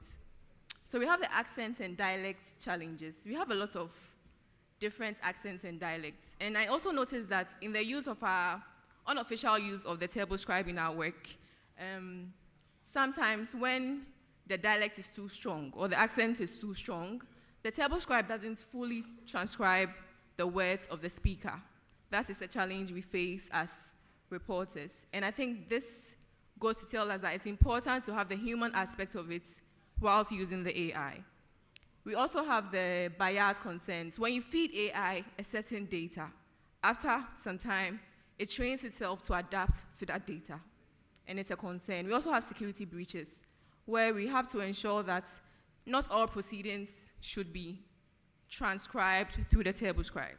There are certain meetings or committee meetings that needs manual transcription because it's not everybody that has to have access to that type of reports. What are we trying to say with our presentation? It is very important for us to combine the human aspect and the AI. Why? Because AI cannot do it all. All AI can do is just transcribe. But human beings should be able to verify, interpret the tone, and help have editorial judgment. AI does not know our procedure as Parliament. We all have different procedure at different parliaments. AI cannot determine what our procedure is. And so we need to combine the efforts to be able to make our work more efficient. I think our previous speaker, Nana, spoke about, or was it Joseph? Or Nana spoke about Estonia using AI to do their work, Finland using Linksoft, Portugal using WhisperX to track speakers for errors and analysis. And then in Africa, recently we went to Kenya and we noticed that they were using the TurboScribe, which is very good. And the Rwanda and SA as well is exploring the AI, the hybrid system of the AI, which I think, again, is very essential for our work.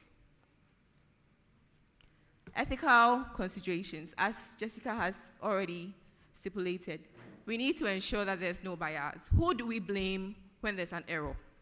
Do we blame AI or do we blame the human aspect? So we have to consider all these things and ensure that there are frameworks that will help us to guide our work in using the AI. Because AI is here to stay. It's not going anywhere. So in order to incorporate it, we must ensure that there are guidelines and frameworks that would help us to make our work efficient. The impact is great. Inclusivity, enhanced transparency, potential risk. All these things are important to us as Parliament. What's the way forward? So we must ensure that there's staff training. I think most of the speakers have already said it. We must ensure that our staff are well trained in the use of AI. There must be a design workflow on how we use the AI. When do we use the AI?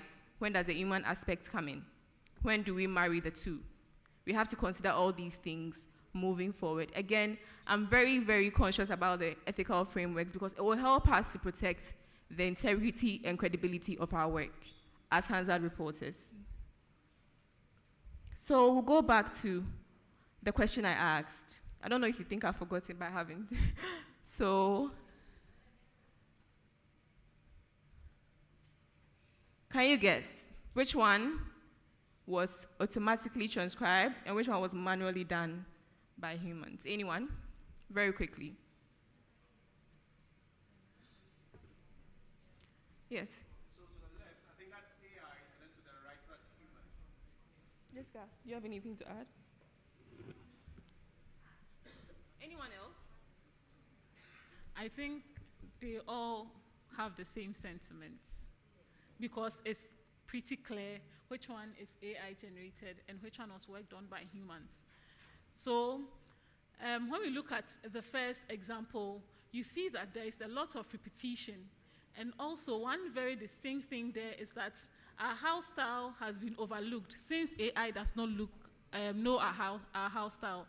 Also, there is this thing called fillers or hesitation markers, where speakers lose their train of thoughts. So they keep repeating the same thing, hence, Mr. Speaker, Mr. Speaker, Mr. Speaker, to gather their train of thoughts. But then the machines will not be able to, interpret it as that.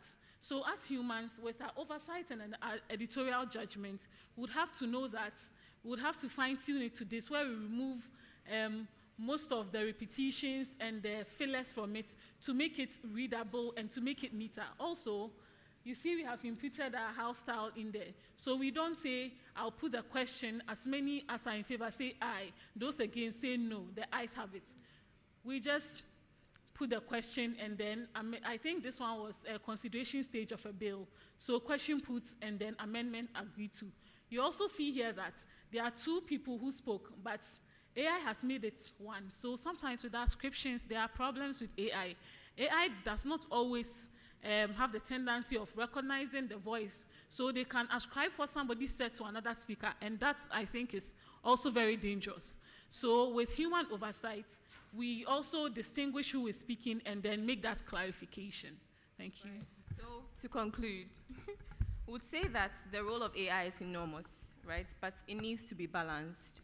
It needs the human discernment to ensure that our work is done efficiently. Thank you very much.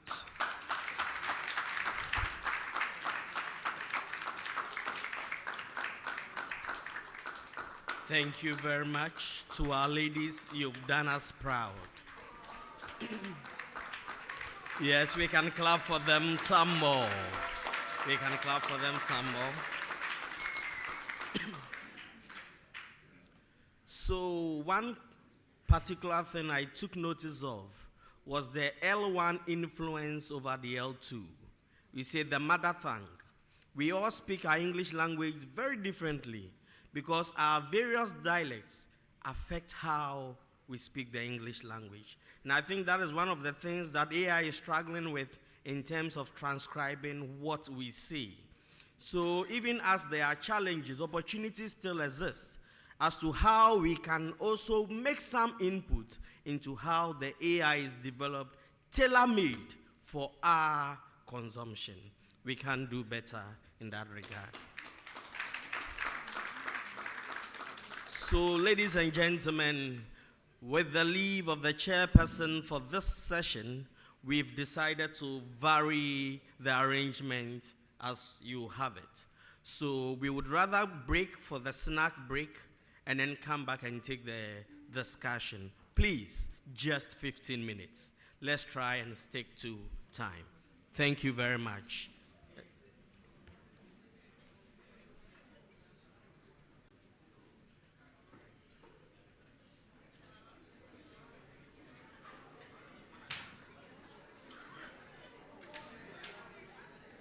Please, an announcement. A car key cannot be found in case you've seen.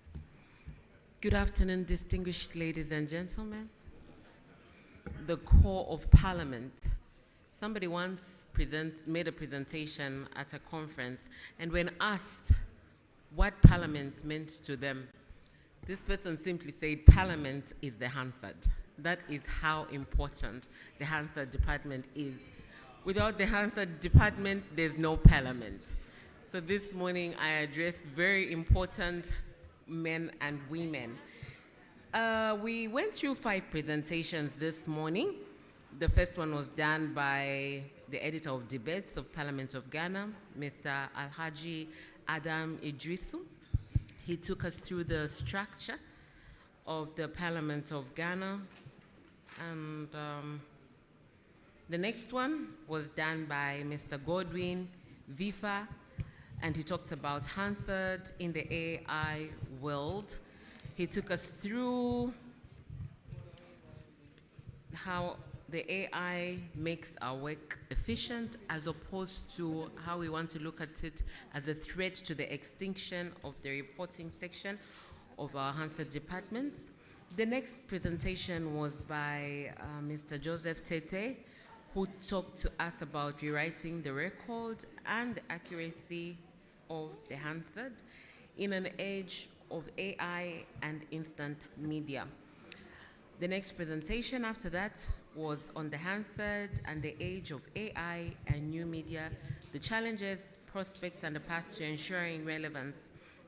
The last presentation just before we broke off for the health break was by 2 wonderful ladies who took us through the evolution of the Hansard and now at the age where we are with the incorporation of AI. I will now call upon any questions, interventions, if we have any. We are pressed for time, so my plea is to make our interventions or questions as quick and as concise as they can be. I have 2 from this end. I recognize 2 from that end, if we can have 2 from this end. So I'll start with the first one here. You may begin by stating your name and the legislature that you come from. So my name is Theophilus Comey. I'm from Ghana. Oh, the microphone. So my name is Theophilus Comey from Ghana. I think mine is just a number of issues I want to raise so that we think about them as we leave here, hopefully on Friday. Mine has to do with AI, machine learning, and the number of times we raised issue on security breaches, data privacy. Sadly enough, in using AI, we allow whoever has the source code, and perhaps the IT guys can educate me better, allows whoever has the source code to read or have access to the transcripts you generate. Considering the sensitivity of issues we discuss in the legislature across Africa, I think it's high time Africa and African Parliament considered having our own AI so that we ensure that certain sensitive issues bordering on Africa's evolution, development, and other things and other issues remain solely in Africa. The other thing is one of the fears I have, that the use of AI has come to, like one of the presenters said, has come to give us soft life. But the question I'm asking is that, it is not a question that requires an answer actually, but it's for us to think about it, is what happens to humans? Because what it means is that previously, like Alhaji Adam said, the training was 18 months, it was slashed down to 6 months. Now with the advent of AI and AI coming to stay, it would mean that in recruiting people to do the work, we would not need large numbers again. We would need very few people to do the work. And I don't think that our populations are reducing anytime soon. So how do we find the right balance between the use of AI and then human intervention so that we don't end up getting to the age where we are so fixated on the use of AI that we cut off humans? I read a research paper that says that if we don't properly moderate the use of AI, we are going to have students, we are going to have public servants who are described or who are going to be daft and dumb. Because currently when you look at papers written by students, assignments written by students, you clearly see AI. There's no human innovation in there. The final one is the evolution of the language we use across Africa. And one of the presenters touched on that. I would also want us to think about it. The English language has evolved to the point where we now have Gen Z language, where instead of saying that I don't agree, they say you are capping. I am done, they say it's on period. So we should look at how this would influence not just the quality, but the product, the final product, as Hansard editors, the final product that comes out. Because very soon, we'll be having Gen Zs coming into the legislature as legislators. So we should look at how this would influence the quality of the Hansard. Thank you very much. Thank you very much. I'll take the next intervention. I had, for gender balance, I will take a woman from this side, Ms. Koza. We'll go with the next intervention. Thanks, Madam. I think I want to highlight something that is relevant to our context. As I'm Sibongile Koza from South Africa, by the way, Mpumalanga Legislature. In our case, we have language practitioners. We don't have transcribers. Reason being, members are allowed to use any of the 11 official languages when they debate. Hence, our workflow will also include translation. It's not just transcribing. It also includes interpreting. When the House is sitting, is it?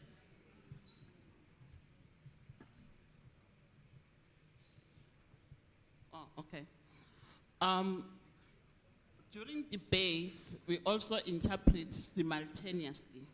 So one practitioner is responsible for transcribing, interpreting, translation, indexing, and the list goes on. So the truth is, there is room for innovation there as Africans, because AI has not yet been able to recognize our languages, especially those who do not have digital presence.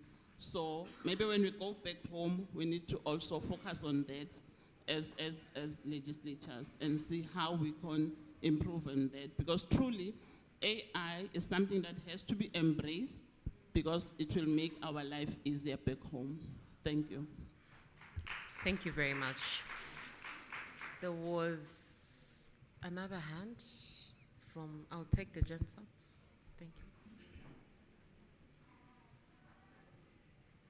Thank you, Madam Chair.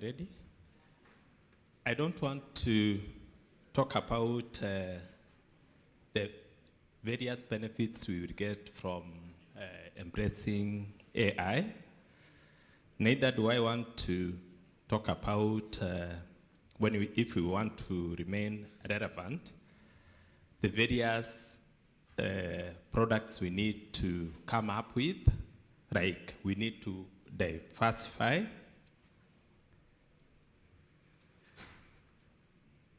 Being in a chair conference, AR, and the stakeholders here, they are at the core of the Hansard management, which produce Hansard reports.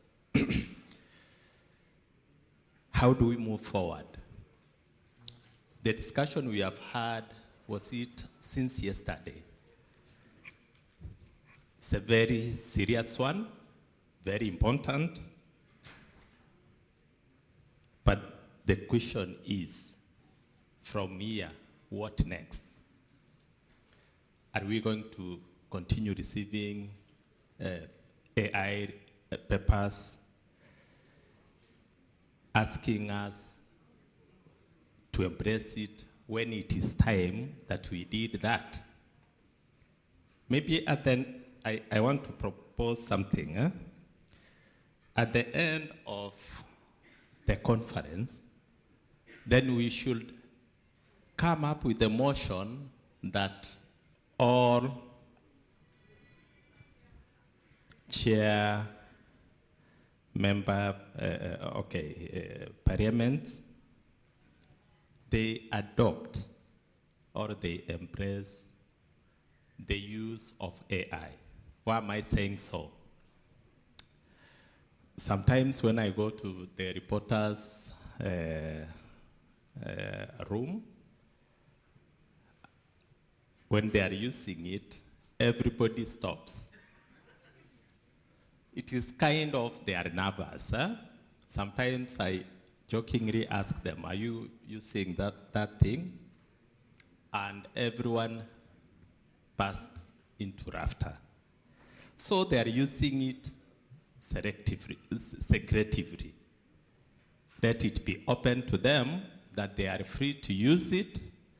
And when they use it, because the human input is critical, once the AI has saved them some minutes, many minutes of transcription, let them go through their reports, they edit, because editing starts at the reportorial stage. If we do that, and we build capacity in terms of AI among all our Hansard staff, then we will make great strides.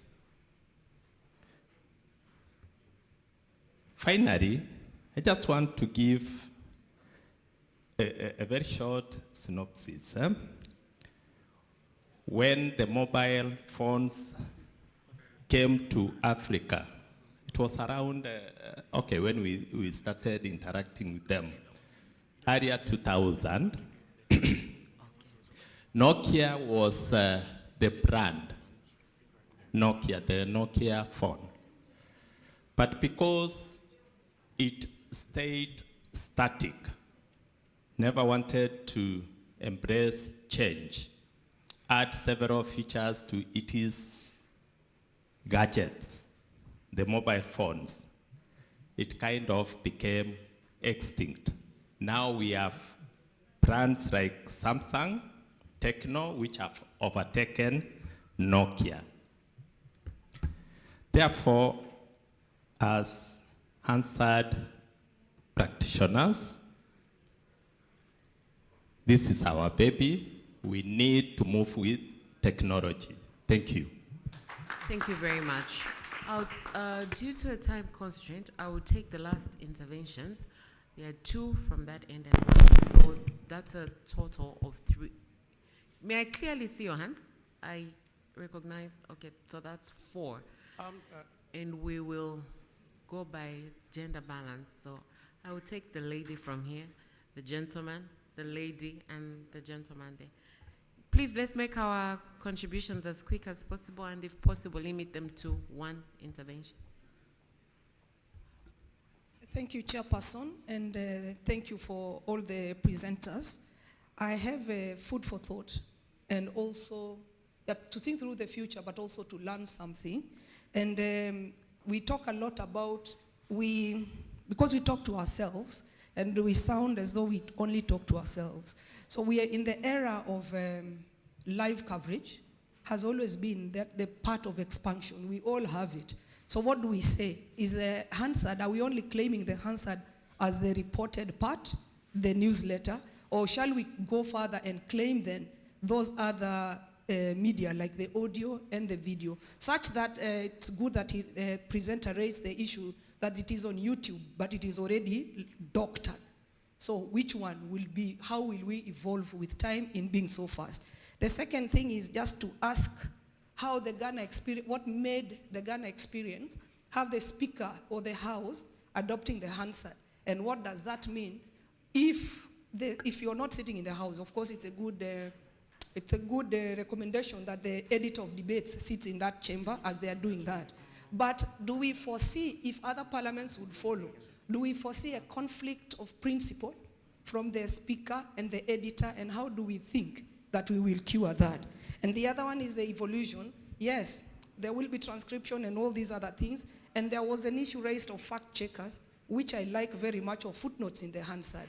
Yes, there will be an intervention on content or words, but also can we just then adopt by evolving into becoming fact checkers and not depending on others? Can we create those formations or trainings for our people who will then take those jobs? Because that would be the direction of it. And in the end, because I'm in the home of Kwame, and we are talking about language, he said about the Gen Z language. What are we doing in our local languages apart from South Africa? Do we see that as an organization, we can also try to move policy towards our vernacular languages? Thank you. Thank you.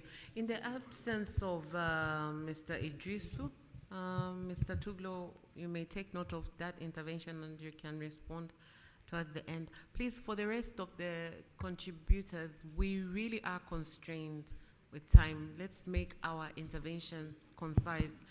So the gentleman, we'll have a gentleman, one of the two, either one. I am Samuel Songa from Sierra Leone. Just very brief. I want to know from the Ghana Parliament how long it takes a Hansard to be produced, particularly 9 or 10 hours. I want to know that one. And secondly, for Mr. Joseph, he said Hansard is sometimes not in the website of Ghana, but with Odokro. How is that possible? Let me know that one. Thank you. Mr. Joseph, you've taken note of that intervention. Mr. Tuglo, that's another one for you. And then, yes, please, you may go ahead. Please, thank you very much. My question goes to Mr. Idrisu, but thank God we have added. Can you help me with the thing? Because I don't think I can. Yes, so help me with it. All right, yeah. So the Hansard, Parliament's official record of proceedings, is central to legislative transparency, legal certainty, and democratic accountability. In Ghana, its production remains largely manual, leading to delays sometimes, and then accessibility challenges, which was mentioned earlier on by previous speakers. And then also limited public engagement. And I think that is what we are all advocating for during this conference. So technological tools such as artificial intelligence.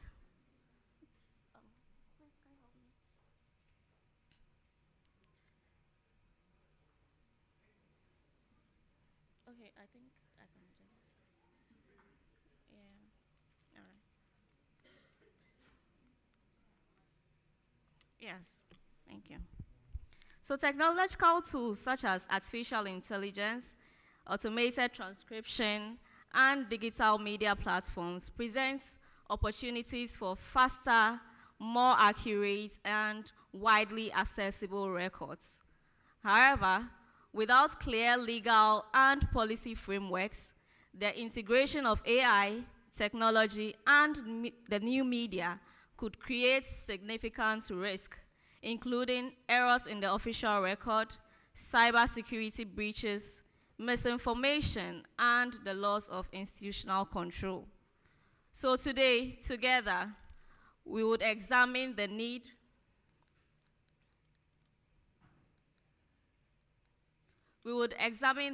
for a robust governance measure. We need to also look at the consequences of proceeding without them and draw lessons from comparable jurisdictions. Recommendations would also be offered to ensure that the modernization process enhances rather than undermines the integrity of the Hansard.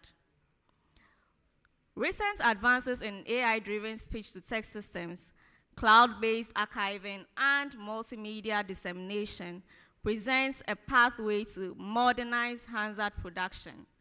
Yet, technology without governance is a double-edged sword. The absence of clear legal and policy frameworks can turn these opportunities into vulnerabilities. In Ghana, my colleagues would say, "Nikrakra niseng." What is the crux of the matter? Modernizing the Hansard must be legitimized through clear legal instruments that align with Ghana's constitutional values and evolving global standards. While the standing orders currently permit the Speaker to determine the format of the Hansard, this discretion must now be restructured into a forward-looking digital policy regime. Modernizing our Hansard without the necessary legal safeguards raises a number of pressing concerns, such as issues of accuracy. And my colleague MC said that we had an issue or an instance where an AI transcribed script turned offensive south to offensive south. And so these are some of the issues that we would be grappling with without regulation. So AI transcriptions could misinterpret names, terms, and multilingual expressions, introducing errors into the public record. Security. Digital records are susceptible to tampering, hacking, and data breaches. And so I remember one of the speakers actually said that there are some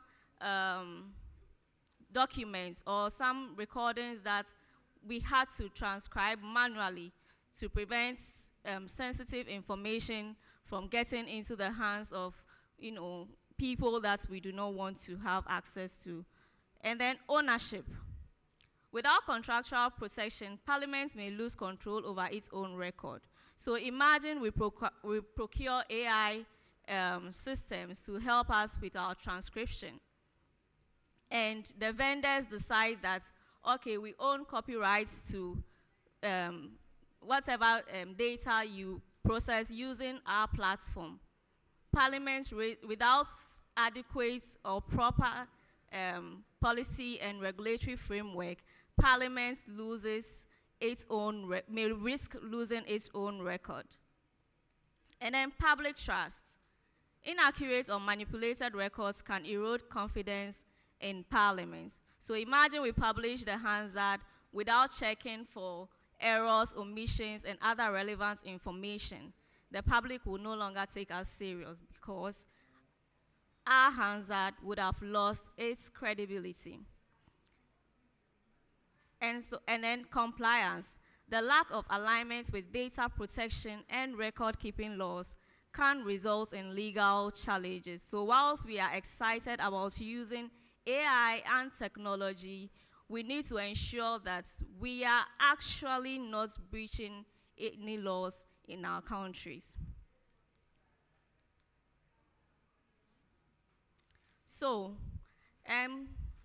while sitting there listening to the previous speakers, I told myself that I am actually the happiest person today because most of them touched on ethical considerations. Most of them raised issues concerning regulatory frameworks and all that. And I believe today I'm just an advocate for them to compile everything that they have raised and mentioned and to make a case that indeed we actually need legal and policy frameworks. So legal and policy frameworks provide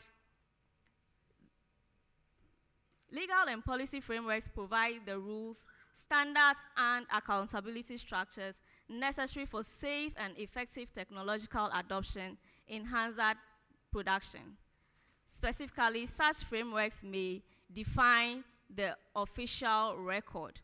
So, whilst we are seeking to integrate AI and technology into our work, we need now, so previously we knew what the official record was, especially for us in Ghana. We knew that the official record was the Hansard that is approved on the floor of Parliament. It is not a draft that goes out there. It is what has been considered on the floor of Parliament and approved of. And so now that we are incorporating AI and technology into our work, we need to redefine what official record is so that it clarifies that only human verified scripts or transcripts are legally binding. And I think from the beginning of the conference, it was mentioned that some documents, somehow got into some hands and it became a cause of action in our courts. And the speakers, right honorable speakers, sought to clarify that the documents that went to court cannot be legally binding because it was not the official record per our definition. And so having regulatory frameworks will also set accuracy standards, which will mandate quality thresholds and human review processes for AI-generated text. And so if we are going to adopt the AI, we should also ensure that we have policies in place that, make it imperative for the users of these technology and AI-assisted tools to ensure that they go through whatever the AI is producing or churning out. If you fail to do that, maybe our laws, the frameworks would say that you would be held liable. You cannot be heard saying that, AI is now legal for us to use, and so I cannot be held accountable for anything AI churns out. No, you will be held accountable, and so you need to be responsible while using these tools, and having a framework in place would ensure that. And then protect data sovereignty. While we are using AI and technology, we have to ensure that all Hansard data is stored in secure, preferably local environments. Because then again, we do not want to store our data, sensitive data, at a place that everybody can get access to. And then clarifying ownership rights, like I said, we need to establish that the records that will be produced out of using AI-assisted tools are actually owned by the various parliaments, especially Ghana, and cannot be commercially exploited without authorization. And then finally, it would help us to regulate new media dissemination, ensuring that social media clips, podcasts, and other formats are authentic and traceable to the official records.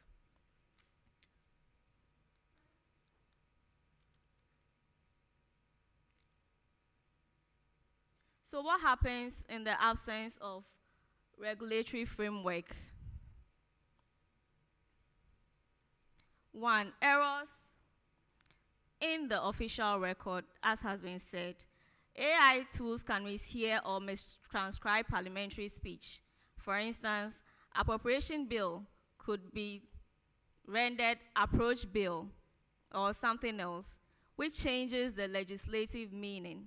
And without a verification policy, such mistakes could mislead courts, journalists, and other stakeholders. Also, cybersecurity vulnerabilities. As parliamentary reporting transitions to digital platforms, cybersecurity must become a core operational pillar, not a peripheral afterthought. Given the political sensitivity of Hansard records, Parliament must guard against tampering, surveillance, and unauthorized access. Without protection, under strong cybersecurity measures, Hansard systems could be hacked, altered, or destroyed.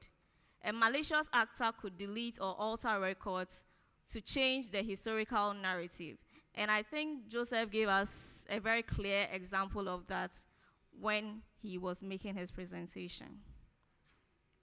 Also, we risk losing institutional control. If private vendors of these AI tools manage transcription and hosting without contractual safeguards, they could claim intellectual property rights over the records or sometimes restrict our access to such data. Also, there could be the spread of misinformation.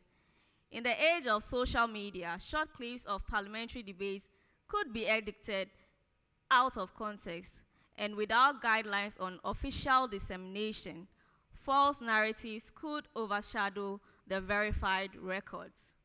And then finally, the breach of privacy laws. Hansard content may inadvertently include sensitive personal data, and without compliance with relevant data protection laws, parliaments could face legal liability.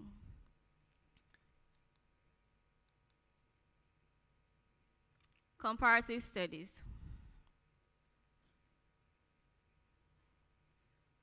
I believe Joseph and I have the same inexperience of not traveling outside the shores of Ghana. And so I cannot purport to have a first-hand experience of what happens in the United Kingdom. But my research indicates that the UK Parliament has pioneered the integration of AI in Hansard through audiovisual transcription, which is a semi-automated system that combines voice recognition, timestamping, and speaker identification. However, automation is not absolute. All transcripts are vetted and edited by trained Hansard staff to ensure contextual accuracy and legal fidelity. This approach underscores a crucial principle, which is AI should assist, not replace, human editorial judgment. The UK government's AI Regulation White Paper 2023 is particularly relevant. It advocates a context-driven regulatory framework prioritizing transparency, safety, and human oversight in AI deployment, core tenets that can shape Ghana's legal architecture for AI-enhanced Hansard systems. Parliamentary data in the UK is also subject to the UK General Data Protection Regulation, which ensures privacy and non-discrimination in data processing. The United Kingdom combines AI-assisted transcription with strict human editorial oversight.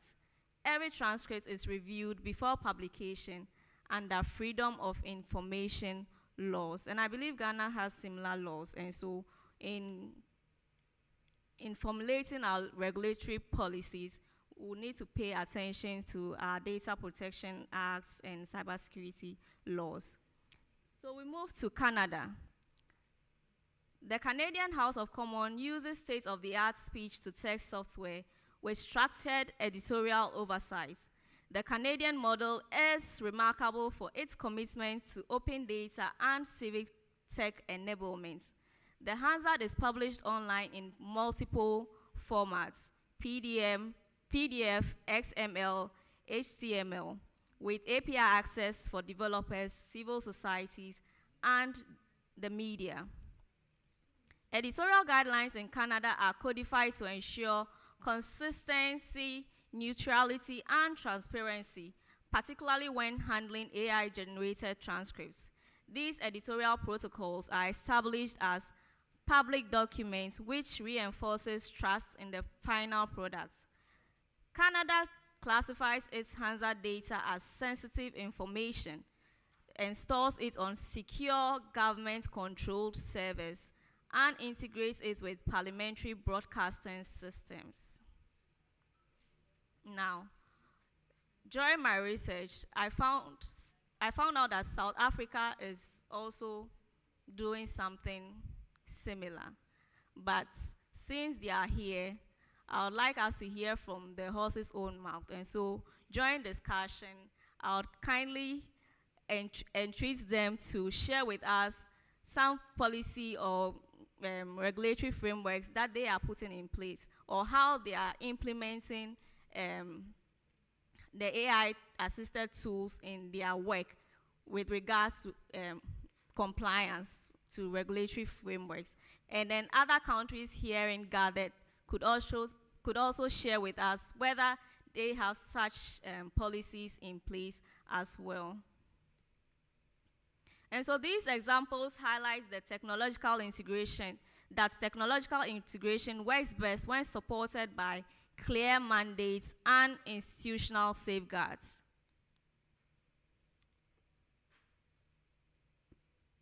Recommendations. The first one I'd like to recommend is that we need to legislate on Hansard production. Because if we are saying that Hansard is Parliament and Parliament is Hansard, why should we not have frameworks in place that ensure the kind of Hansard we want to produce? Because currently, as it stands, The only documents I know for Hansard is our reporting style guide and our editorial style guide. I don't know about other jurisdictions, but I think this is not good enough, because for such a sensitive document, we need to put in frameworks that would regulate the production and dissemination of information in the Hansard. And so we need to establish legal definitions, accuracy standards, and data governance rules, as well as ownership clauses. We also need to develop a parliamentary media policy, which would regulate the use of Hansard content on social media, ensuring that authenticity and traceability by liaising with the public affairs and media engagement departments of our various parliaments, especially Ghana's parliament. And then also, we need to strengthen cybersecurity measures. We have to classify Hansard systems as critical information infrastructure with mandatory protection standards. We also need to implement a two-tier publication model. First is to release provisional records quickly for transparency, followed by verified official records.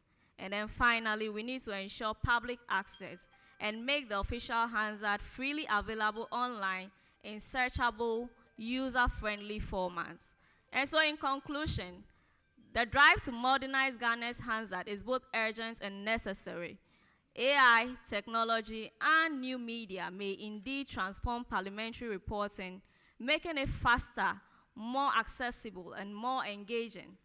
However, without robust legal and policy frameworks, these tools could undermine rather than strengthen parliamentary transparency and trust.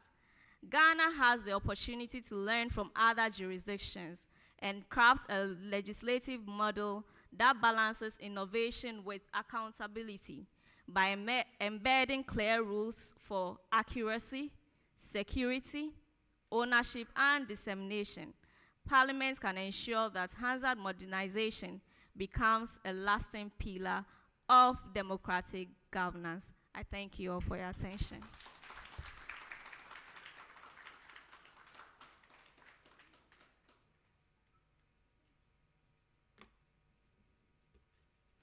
Thank you very much, Ms. Topper. Can we please give her another hand clap? Would like to do a little stretch. It looks like some of us are, should I say, a bit tired. So let's do a little stretch, and then we can go on with the rest of our presentations. So can we please stand? Can we please stand?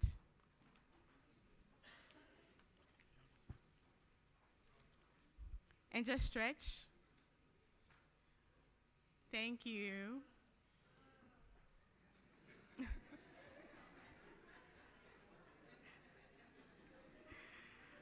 Thank you very much. We may resume our seats.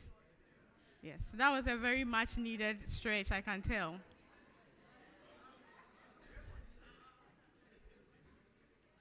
All right, so we're going to move on to our next presentation for this afternoon. It will be taken again by another Hansard reporter. She's in the person of Gifty Sumani Haja.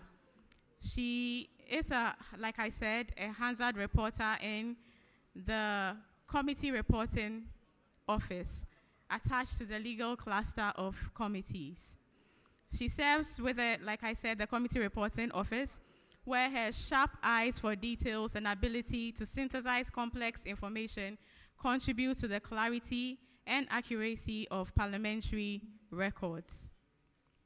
She has, before joining the Parliament of Ghana, Ms. Haja honed her expertise in market research, undertaking numerous qualitative studies across Ghana. Her work with both multinational and local clients through leading research agencies has sharpened her skills in consumer insights generation, strategic analysis, and evidence-based decision-making, which of course she hones in her work as a Hansard reporter.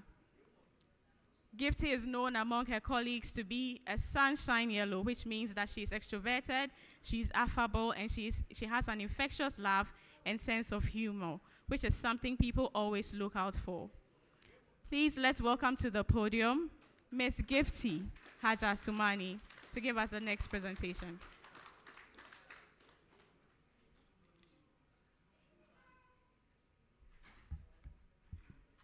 Thank you very much. Thank you very much, Ella. Indeed, you are very generous with the introduction. Mr. Chairman, ladies and gentlemen of CHEA, all protocol observed, I have a simple question to ask you, and that is, if Burna Boy, Shatta Wale, Dinon Platinums, or Uncle Waffles can stream their concerts live from their home countries to their fans in London, Accra, Kigali, in real time, what is stopping us from getting yesterday's Hansard from a parliament that is just across the street?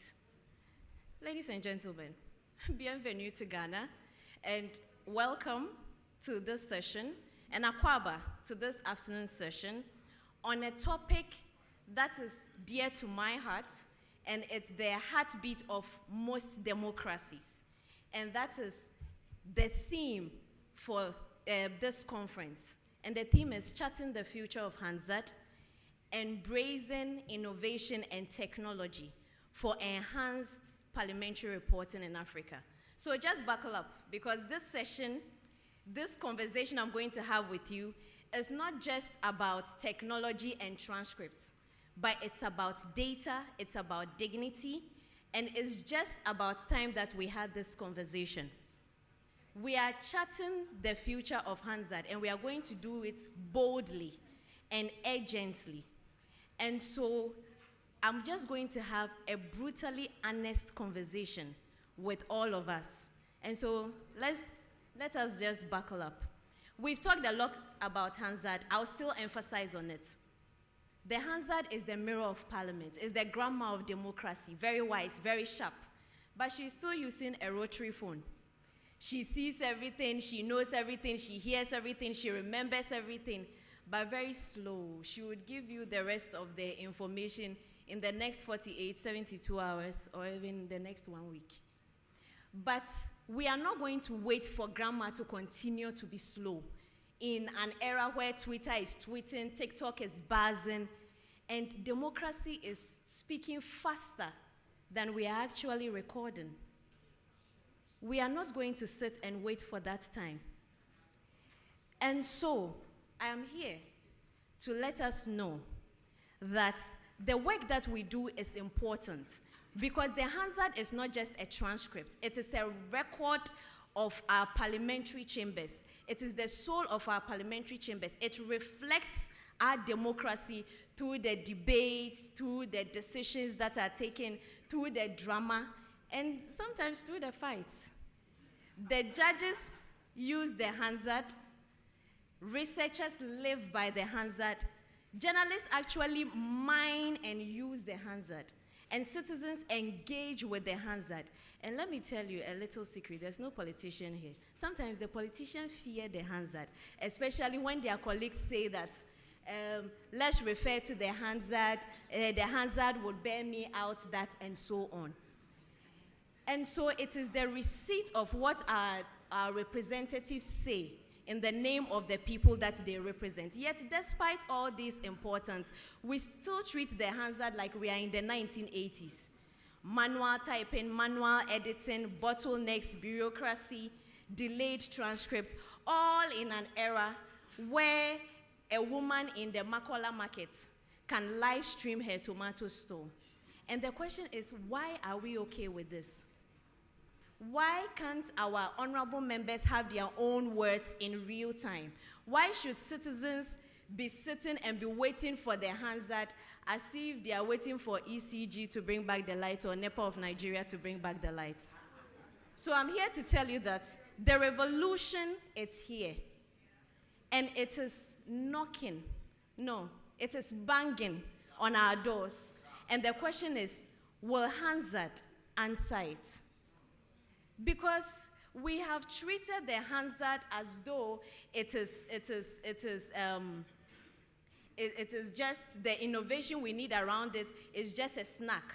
When it's actually the main meal, we treat the Hansard like it's some sort of misery. There's some misery recipes, like a folklore.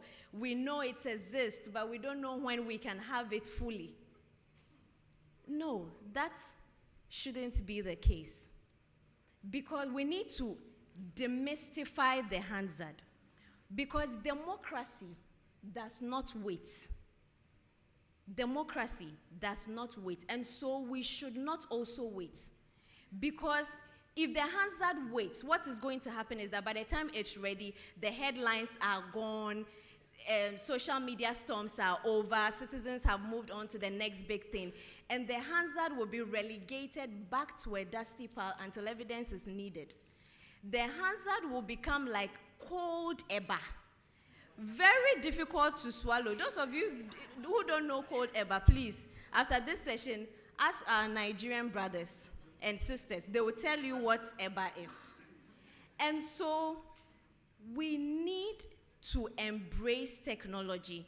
We need to want to be a part of technology.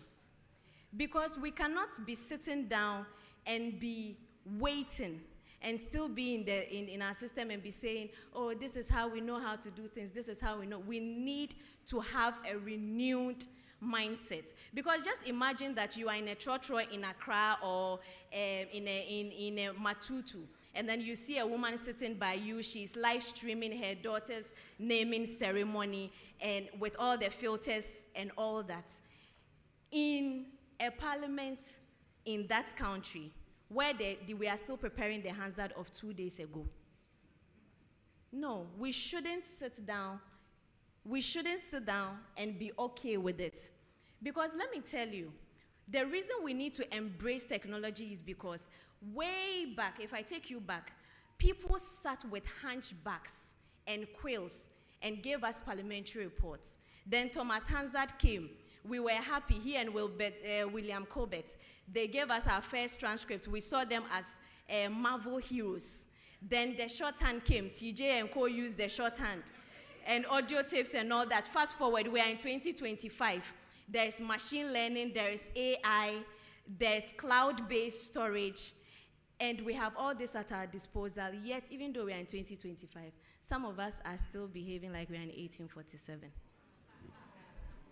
We need to embrace the Hansard. We need to embrace innovation. We need to embrace technology. It is no longer an upgrade. Technology and innovation is no longer an upgrade. It is a matter of agency. And so, as the world is sprinting, and it's sprinting fast in terms of technology, we Hansard reporters and editors and the Hansard itself should not be seen jogging behind in flip-flops. Joseph. I know that we have issues. They have talked a lot. Some of them are beyond us. And some of them we need to accept ourselves. There is a resource gap. I know of a parliament where they have only 11 reporters and editors. And imagine that they behave like another parliament I know where they sit and they adjourn the following day at 4:33 a.m. And these 11 reporters are supposed to be reporting. Do you think that we can have the Hansard in real time? No, we can't. But even though there are some challenges that we have which are beyond us, there is that factor of the fear of change and a resistant mindset that we also have to come out from. Because we cannot continue to say, oh, this is how we've done it. TJ says, let's manage it small. What can we do? If we continue to manage small, there is a proverb in Ghana which says that if the lizard falls from a tree onto the ground and says it is okay, the ground knows it is not okay. In fact, the ground even knows it has broken a leg. And the accounts have a proverb that they say,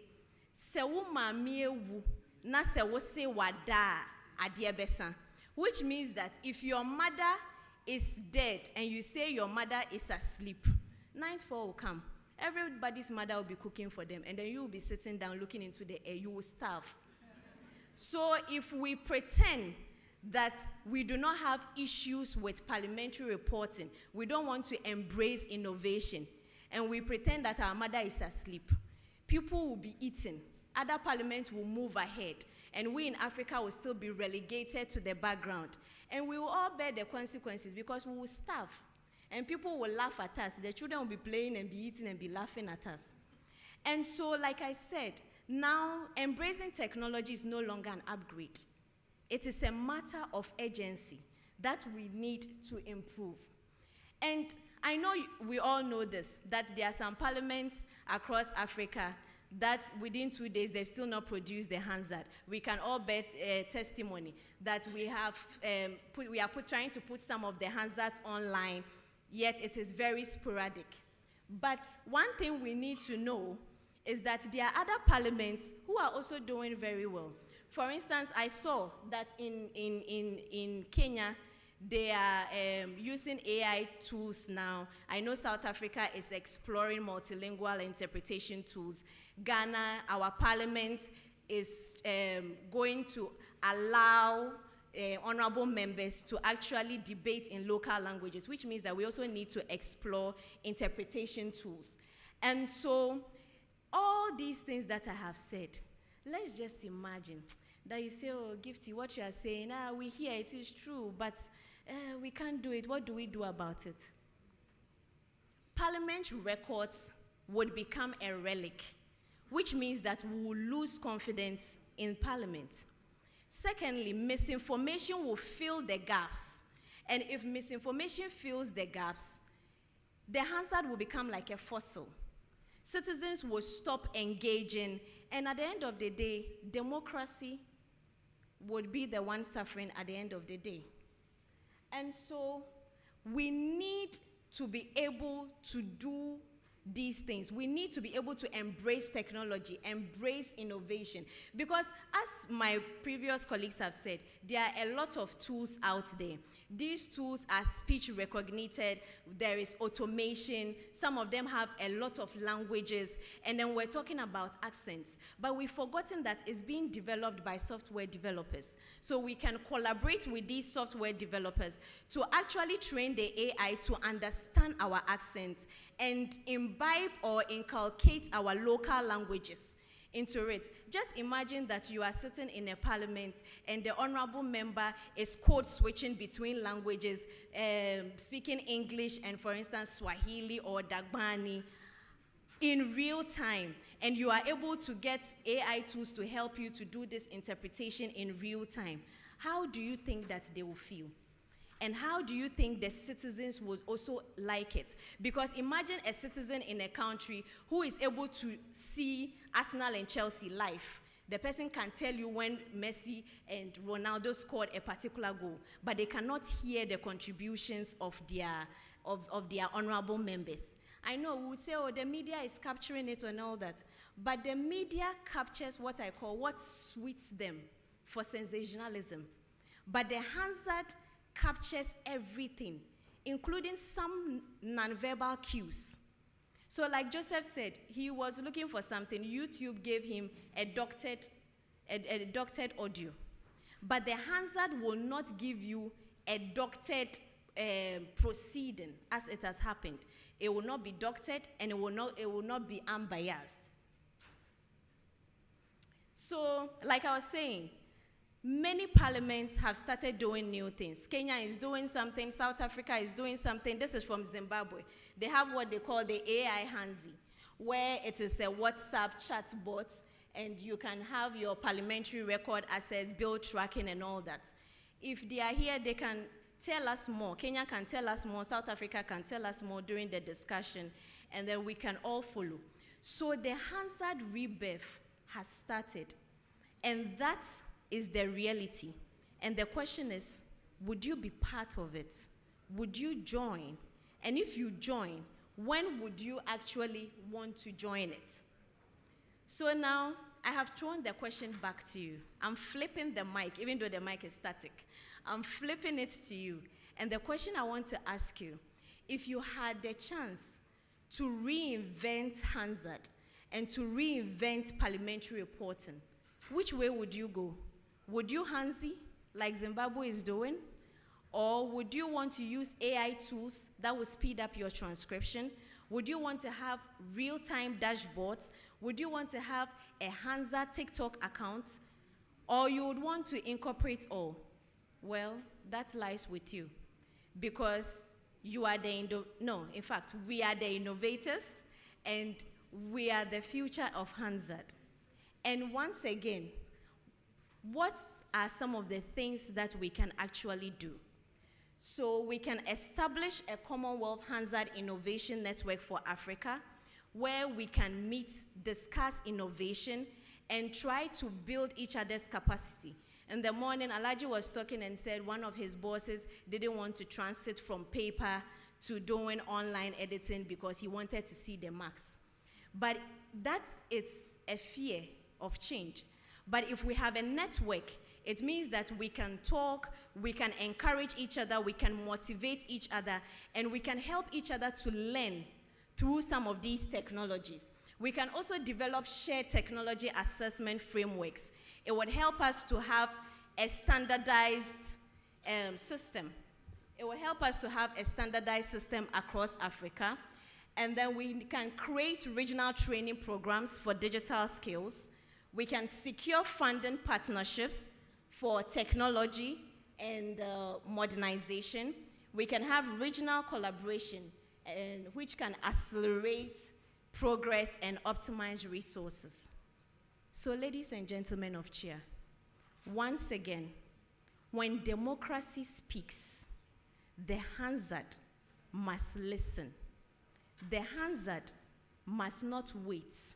The Hansard must be willing to embrace innovation, must be willing to embrace technology. I would reiterate, when democracy speaks, the Hansard must listen. So let's capture the Hansard fully and not partially. Let us reinvent it. We shouldn't do it reluctantly. Let us reinvent it boldly. And let us continue to assist each other in collaboration and teamwork so that we can continue to flourish as CHEA and as African parliamentary reporters. May the Hansard and parliamentary reporting continue to be vibrant and continue to be innovative and accept technology. Thank you very much. Merci beaucoup.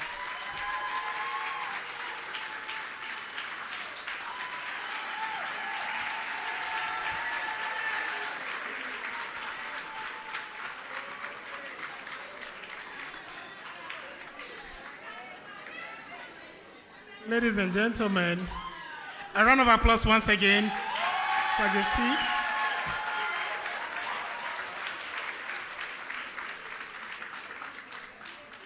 We are just about to go for lunch, and to me, I think Gifty has given us an appetizer for the lunch. Thank you very much. Again, we are behind time. So we'll break for lunch. When we come, we'll take the last presentation and we'll have the discussion segment. Yes, so we are taking break. It's 1:37. We are returning at 2:40, so an hour. We have an hour. So exactly 2:40, we are starting the afternoon session. So please do enjoy your lunch. See you at 2:40.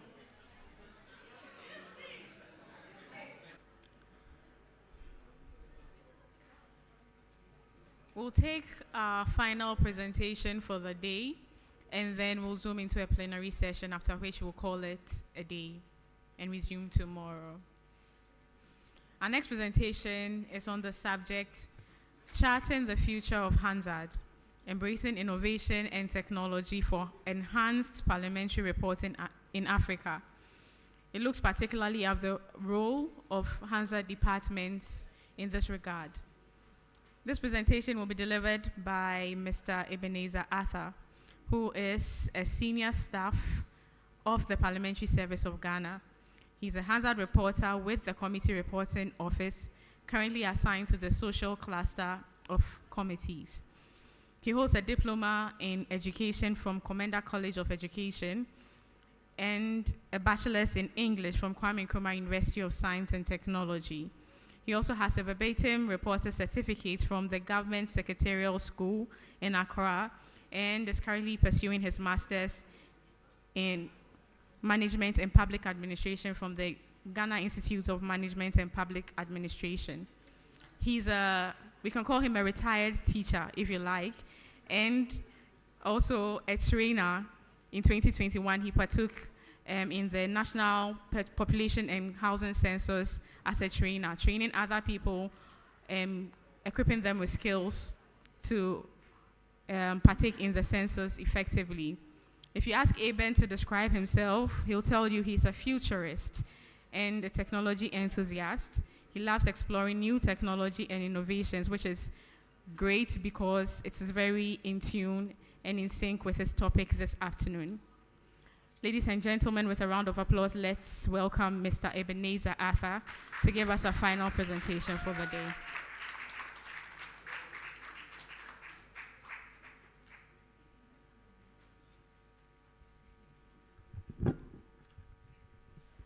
Thank you, Ella. Mr. Chairman, President of CHEA,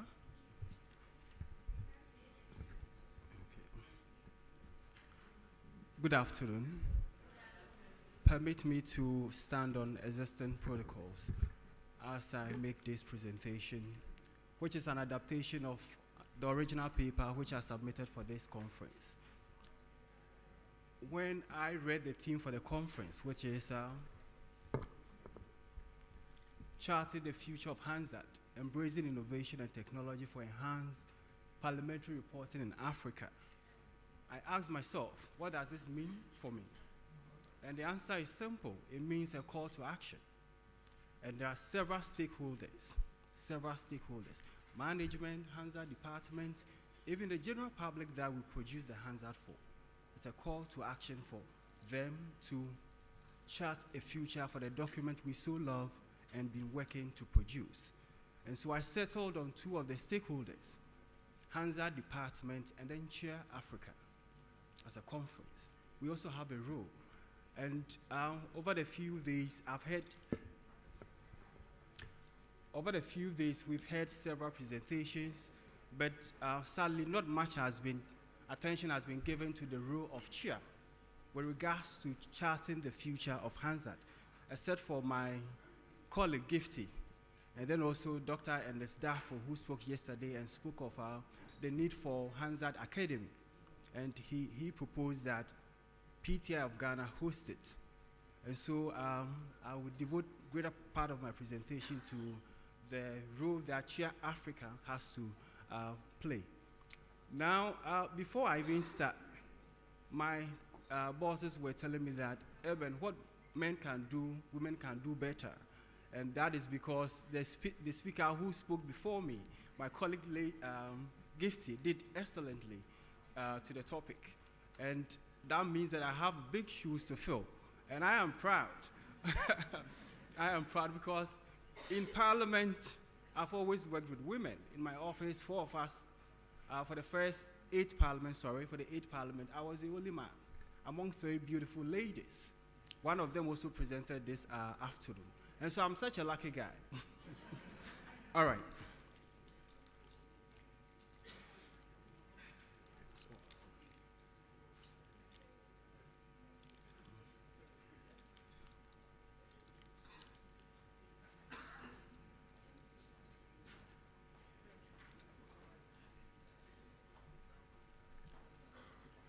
All right.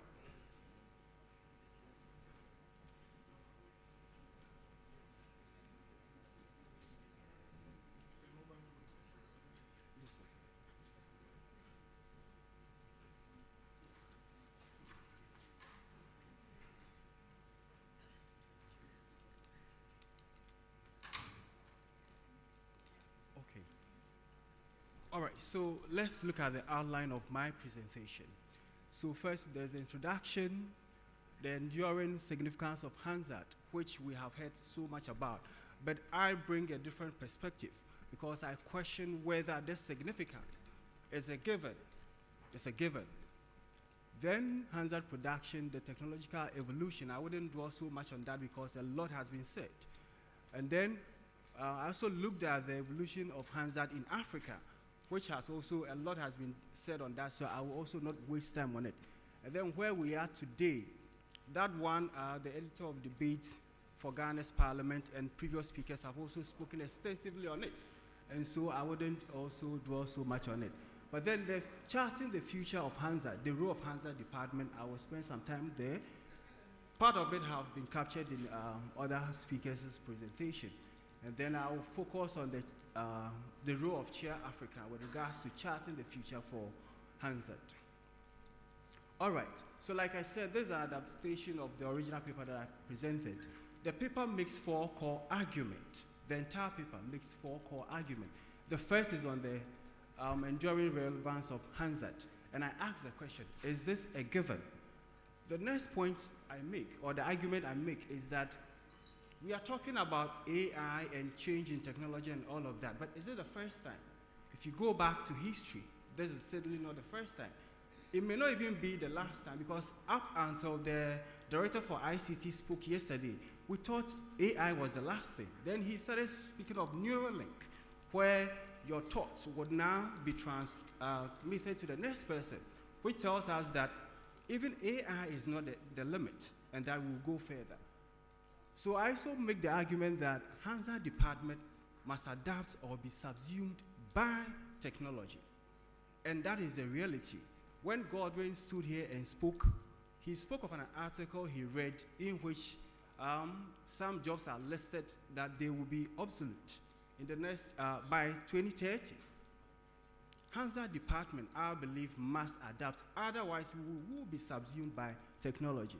And then finally, the 4th argument is on the mandate of CHEA Africa.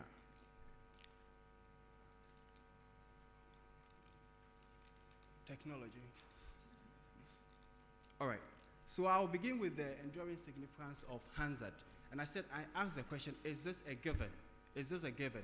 Over the period, and speaker after speaker, the argument is that Hansard is the official record of proceedings by which all references have to be made to it. But one thing that we are losing sight of is that when we talk of social media handles can also be official. Parliaments have their own social media accounts. And so proceedings are happening, and the proceedings is being streamed on, say, the Parliament YouTube channel. Is that also not official source? Because it's coming from the YouTube channel of Parliament. And so if a citizen hears something from the YouTube channel, having watched it and transcribes it, and then use it to make an argument, is that person not referencing an official source? What does this mean to us? What this means is that as Hansard department, the document we produce no longer has monopoly when it comes to parliamentary proceedings. And this is a reality we must wake up to.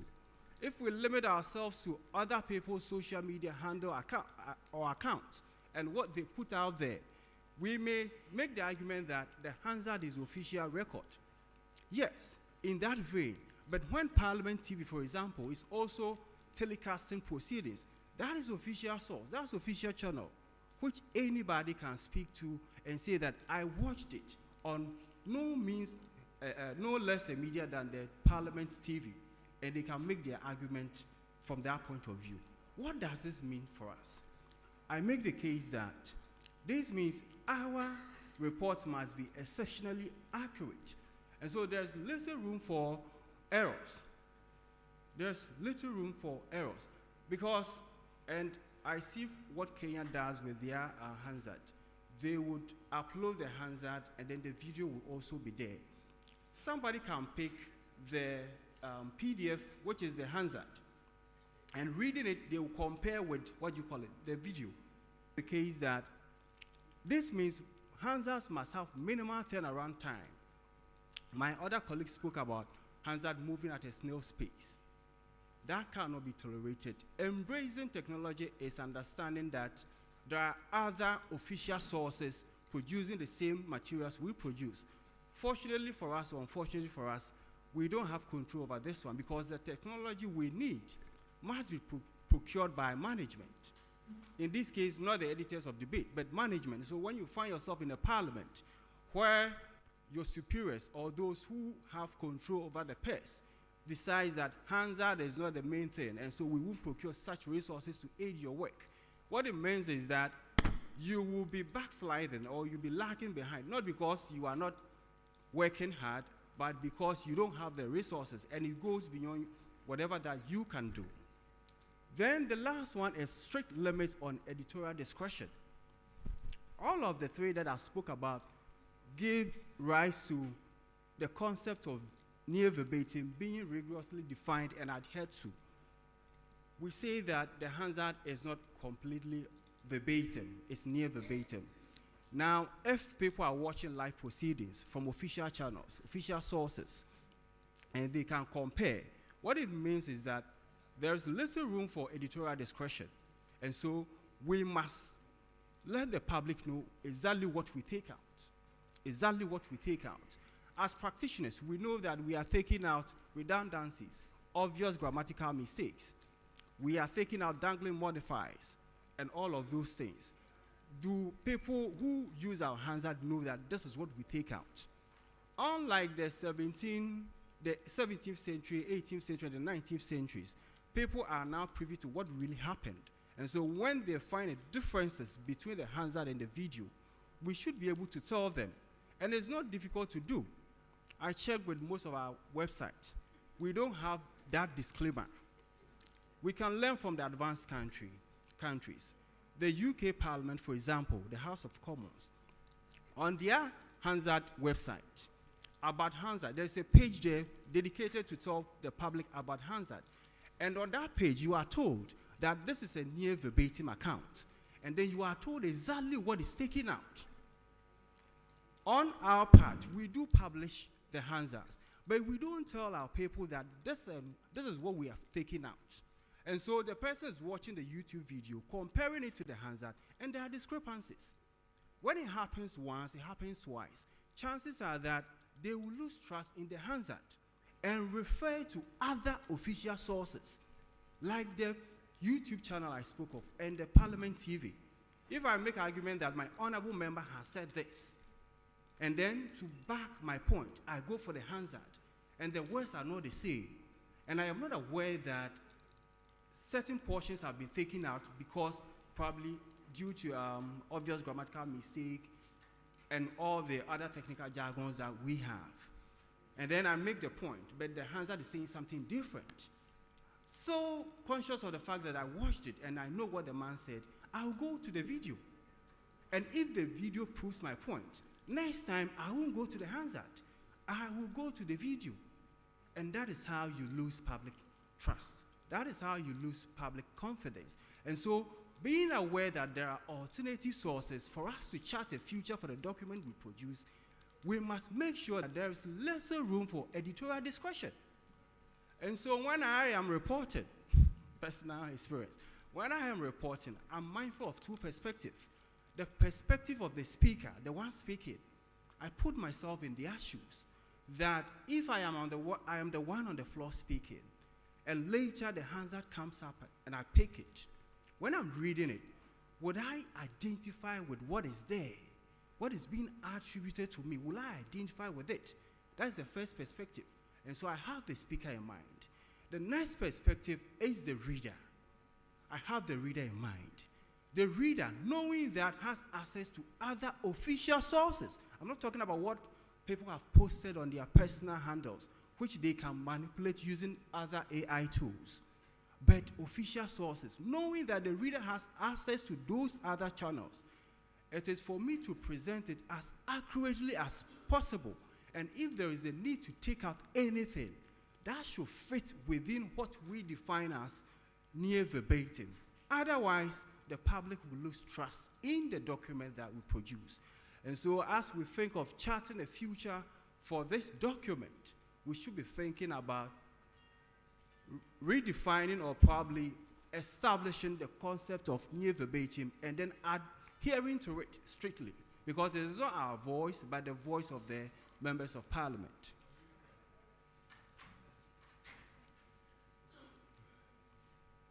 All right, I wouldn't spend much time here because a lot has been said. I brought in Luke Hansard not because he produced a verbatim report, but of course, his innovation in printing paved way for people like William Corbett when he started his own parliamentary debate in 1802-1803. And it's the same thing that his son, Thomas Carlson Hansard, when he eventually took over from William Corbett in 1809, when he bought the production, also made use of the same resources and then the same knowledge with regards to printing. And so I brought him in. But I wouldn't dwell so much because a lot has been said on it.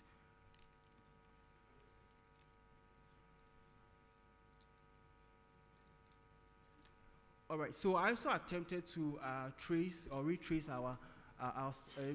my steps or our steps with regards to production in Hansard, taking into account what do you call it, technological evolution.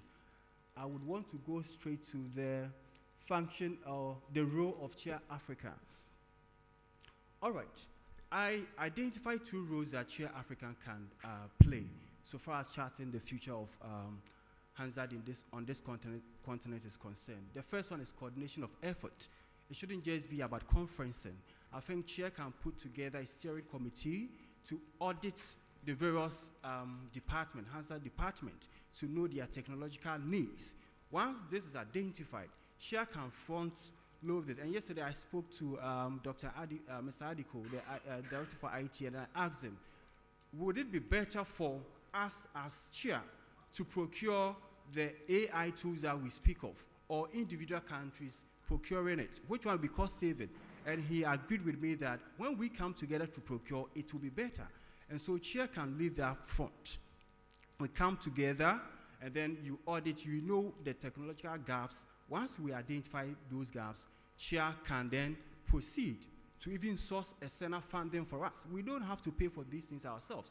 There are several bodies, donor partners out there that support parliamentary democracy, and they will be willing to, fund this for us. And so CHEA can take it up. The next one has to do with standardization. And when I was writing this point, I went to my editor of debate and I asked him, Alaji, please, do we have international Hansard style, international Hansard reporting guide? And then he said, no.